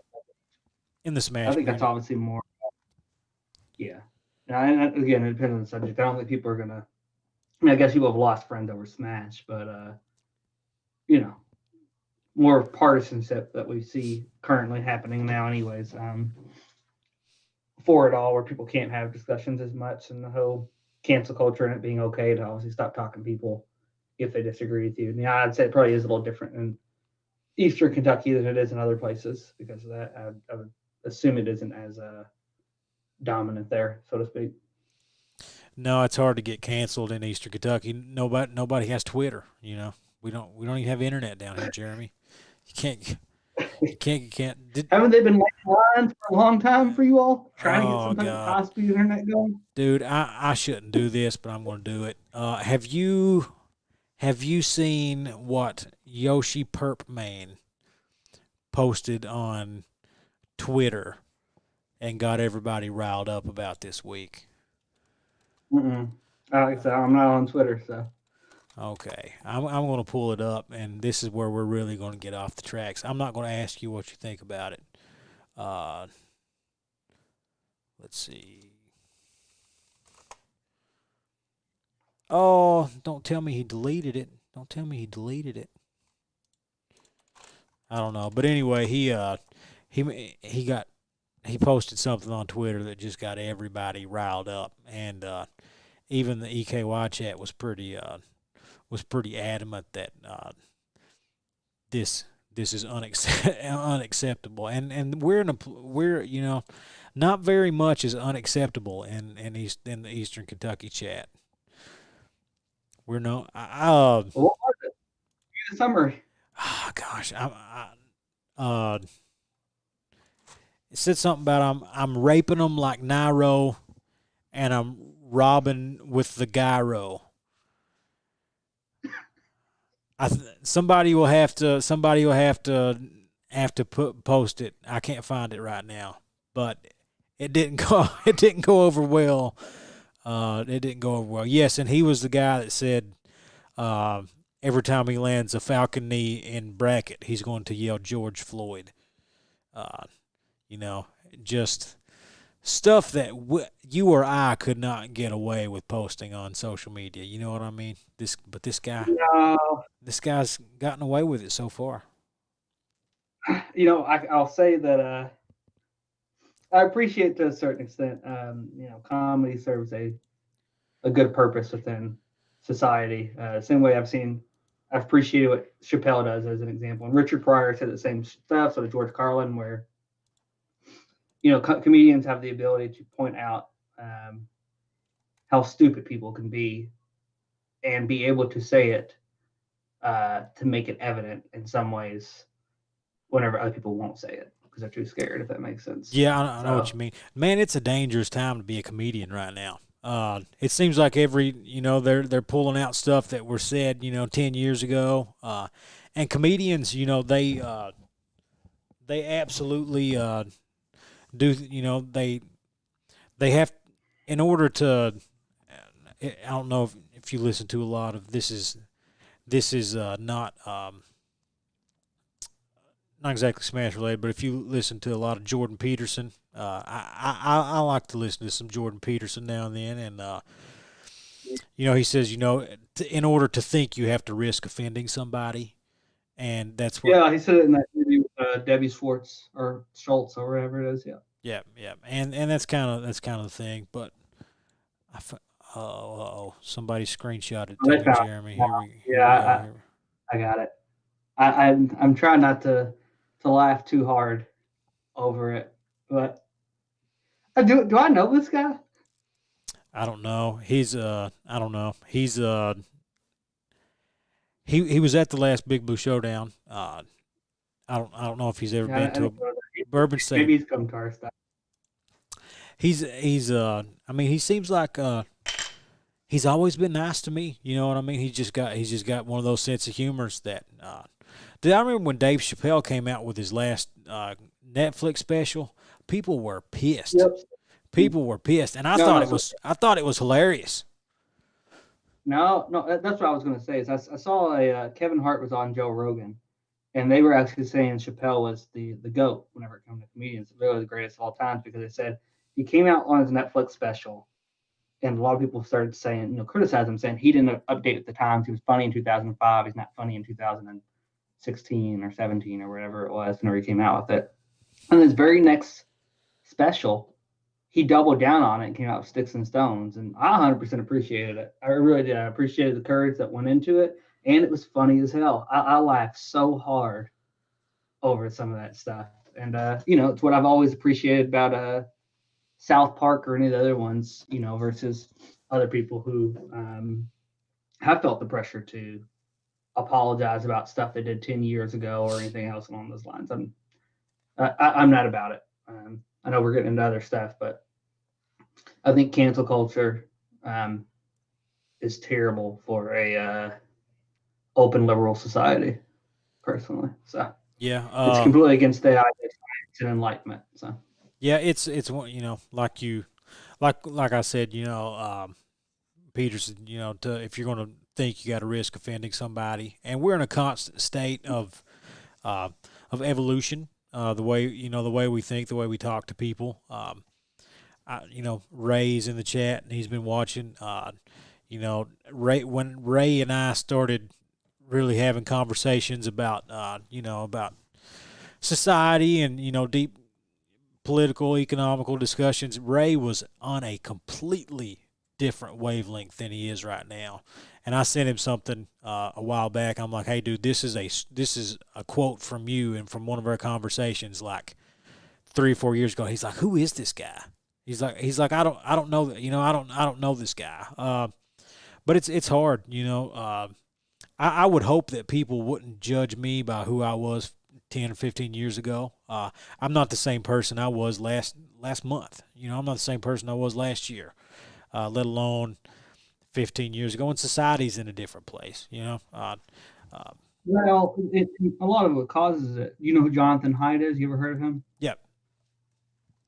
Yeah, so he talked about something recently with it. He said with call out culture, generally you only stand to gain if you're the ones calling someone else out. So there's no loss to you. You only stand to gain from it. You don't suffer in any way for it, and you are just trying to get approval from others. It goes into the virtue signaling part of it all. But you do see it become very perverse, and I'll call it non-free societies. In China with the Maoists, it was really, really bad, and a lot of people got sent to prison and everything else, and it became a culture where there was the pressure to call out others, and if you didn't, then you were the ones who were risked being called out. And you still might get called out anyways, but it's a very similar thing that we're seeing. It's been it's been a bit depressing for it all. I used to have a lot more respect for people what I would call on the left, who I would call used to be more liberal, and I had a lot of respect for liberalism. And actually, what I personally see happening is liberalism split in the 1900s, early 1900s, what we would call classic liberalism, what we would call like current liberals. I won't call it neoliberalism because that's kind of has a different meaning now, but you're kind of seeing people who would normally have been called people being on the left, like Stephen Pinkerton and Sam Harris and stuff like that, now being called rightist because they don't really like the whole illiberal part of, cancel culture or controlling thought and controlling speech and things along those lines. And they don't tend to be socialist or communist. They might think we should have a strong welfare state or have regulation, but they'll at least acknowledge that central planning probably isn't good. So you're actually starting to see liberalism almost starting to come back together, where it's like people who might be more libertarian, where that split happened from liberals back in the day, and what we would call what liberals were 10 to 20 years ago, starting to end up coming back together. It's been an interesting process to watch from a political science point of view. Sorry, I know I just ended up talking a lot. Just got me Oh, thinking about it. So. no, I mean that's like I told you before we started. We'll talk about Bourbon State. We'll talk about the pandemic, and then whatever friggin' rabbits we end up chasing. But I mean, I think you see to a smaller scale, you've seen that happen on the right with. I think the Tea Party really kind of reshaped a lot of stuff about the way the way conservatives, would the way they fit in today's society. And I think now you're seeing something similar with liberals and leftists, or liberals and progressives. You're kind of seeing there's a lot more ways to look at things than two parties can possibly give you. There's a lot more to it than that. And it's wild to see just how crazy. Cobb, big smash player, melee, big melee player. We had one of these conversations in Lex Chat the other day, and Cobb was talking about how he really saw my point of view. How he said, that there's conversations that need to happen with me that I'm kind of, socially I lean to the left on a lot of stuff, but fiscally I lean on a lot of conservative stuff. And he says there's no reason we shouldn't be having this conversation. There's no reason. He's like, I don't agree with you on a few things, but there's no reason we can't get together and work it out and have a conversation about it. But cancel culture, call out culture doesn't allow for that. It's It doesn't. it doesn't allow for any of that. And sometimes we really saw what I think is can be deemed necessary or prudent with the sexual allegations in the Smash Ultimate community. You saw a lot of people getting deplatformed over that, but that's the thing. That's the thing. If you make decisions like that, you have to reap those repercussions, and I don't have any issues with that. If somebody is convicted or there's some proof of some type of wrongdoing, and they don't deserve to be around kids, that's one thing. But just taking somebody's point of view on one thing or something that they thought 10 or 15 years ago and just saying, well, nothing that you have today is. They did it. Joe Biden. I'm saying this at the risk of sounding blatantly racist, and I promise I'm not. But a lot of people pulled up the quote about Joe Biden that when they were discussing, desegregation of schools, and Yeah. that was just a different time. By today's standards, by 1990 standards, Abraham Lincoln, who freed the slaves, is a racist. By today, Absolutely. by today's standards, he's a racist. But by those standards, he was a trailblazer, and I don't think people understand sometimes just how we evolve as a society, and how we can't hold people to I am glad that Twitter and Facebook weren't a thing when I was in high school, because I would not have lived to see. I would not be before you right now, Jeremy. It would be a bad situation if 17-year-old me had the power of social media. Yeah, I think it's interesting. People don't give much favor to historical That's what I'm looking for. The environment of what things were like in history for it all. But whenever you judge people about what they might have said or done back, in 2000 or even 2010, it was different back then. Is like judging the Romans for using lead pipes. We know now that you get lead poisoning. The Romans didn't know it at the time. The Romans had the best, structure in the world, especially whenever it came to plumbing. They were the best plumbers in the world, but they used lead pipes, and it would be like us looking back at the Romans and be like, "You stupid ass dumb shits." Sorry, you idiots. Why are you using lead pipes? You're giving everybody lead poisoning. But they didn't know anything like that, and you have to consider what the environment was like in that history and what society knew during it and what the culture was during it. I don't think people they don't take historical context enough whenever we discuss this, and people do learn and they do grow. But I'll also say, even if what's acceptable now might not be acceptable 10 years from now, but I'll also say what's acceptable now might be wrong, and maybe we were right 10 or 15 years ago, as an example, as well. It doesn't mean we're always moving in the correct direction. As an example, I think cancel culture is not good. We were just talking about it. You need to be able to discuss ideas, because if you aren't able to discuss ideas, you're going to form your own biases as you're coming up with an idea, and you need someone to poke holes in it who's on the other side. The best people to poke holes in your argument are people who already disagree with you, because if they agree with you, you're not getting the complete picture. And I've talked about this in the social science department before. So in most social science departments, with the exception of criminal justice and economics, most of them extremely lean left, to where it used to be an average of, say, 4-1 of left to right, if you're going to put it on a scale. And now it's 16-1. And in some departments, like feminism or things along those lines, it's 64-1. So they are getting full of logical holes that aren't getting pointed out to them when they're discussing this stuff. And, that's just not good. If you believe in science, if you believe in a lot of the stuff that came from the Enlightenment, and that's what actually makes them different. Is a lot of them don't like the ideas that came from the Enlightenment as much. It's just something I disagree with. I'm a big believer in the ideas that came from Enlightenment.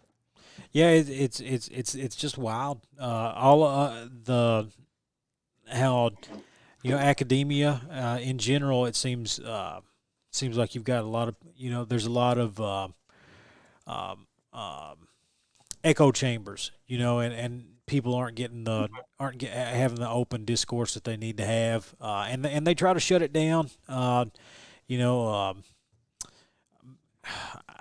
I don't agree with everything he says, but and EKY chat, they're talking about us right now, Jeremy. So you'll have to go in there and look at that. But like Ben Shapiro, uh, Yeah, Ben Shapiro wants, he openly goes to these colleges and he'll speak, and but after he's done speaking and getting his rhetoric out of the way, they take questions and they can discuss things, and I think that's healthy. Uh, but there's uh, they have to hire security and stuff to bring him in. People will protest. They'll try to shut down. And freedom of speech is something that I mean it is imperative to our growth as a society. Being able to Ray and I were talking in EKY chat about that. About this guy's post on Twitter from earlier. He should have the right to say whatever he wants, and we should be able to tell him to go to hell. You know what I mean? And you should go from there. yeah. There's two things that America's done the best at in the world easily. It's ranked number one. It's freedom of speech and freedom of religion. And I think I won't say freedom of religion has been attacked. I honestly don't think that it has been, but I think freedom of speech has been attacked a lot over the last 10 years. And that's where I said I kind of lost a lot of respect for those on the left. In the 2000s, I really had a lot of issues with the right, and I still do have issues with the right. I don't want to take away from that. But I've seen the left, as I'll call it just for a second, just change a lot in their values. I found out they weren't really anti-war that much, which is what I primarily am in general back after Obama won, but I thought they still had certain principles that they cared a lot about, and they seem to be abandoning a lot of those principles, and it has bothered me a lot for it. And I don't think a lot of people even understand. I'm trying to think here. It's like even the ACLU, which people used to call liberal bastion or whatever it is, has even a lot of them have started to come out and say like we're not going to defend freedom of speech anymore if it's against people that we disagree with. And for me, the reason why freedom of speech is so important is besides the fact that it helps us get to scientific truths and facts and be able to poke holes in each other's arguments, and it allows us also, this is the main reason it's important. If you're trying to get someone to do something that you want to do, you have two options. You either can convince them to do it, or you have to use violence. And if you take away the option to be able to try to convince them to do it, you're only left with violence at that point. And I think that's the reason why we've been seeing people on the left and right. They want to resort to that.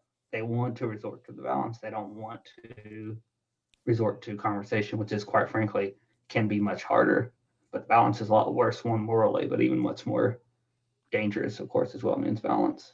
So Yeah, it's a tough line to walk, but yeah, the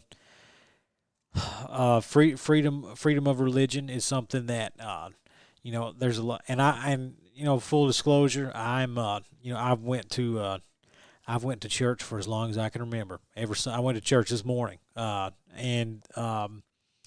I do, I believe that that it is important to keep that, to let that be a personal decision and not let you mentioned, just because where we're at right now, maybe we weren't right 10 or 15 years ago, or maybe we were right 10 or 15 years ago.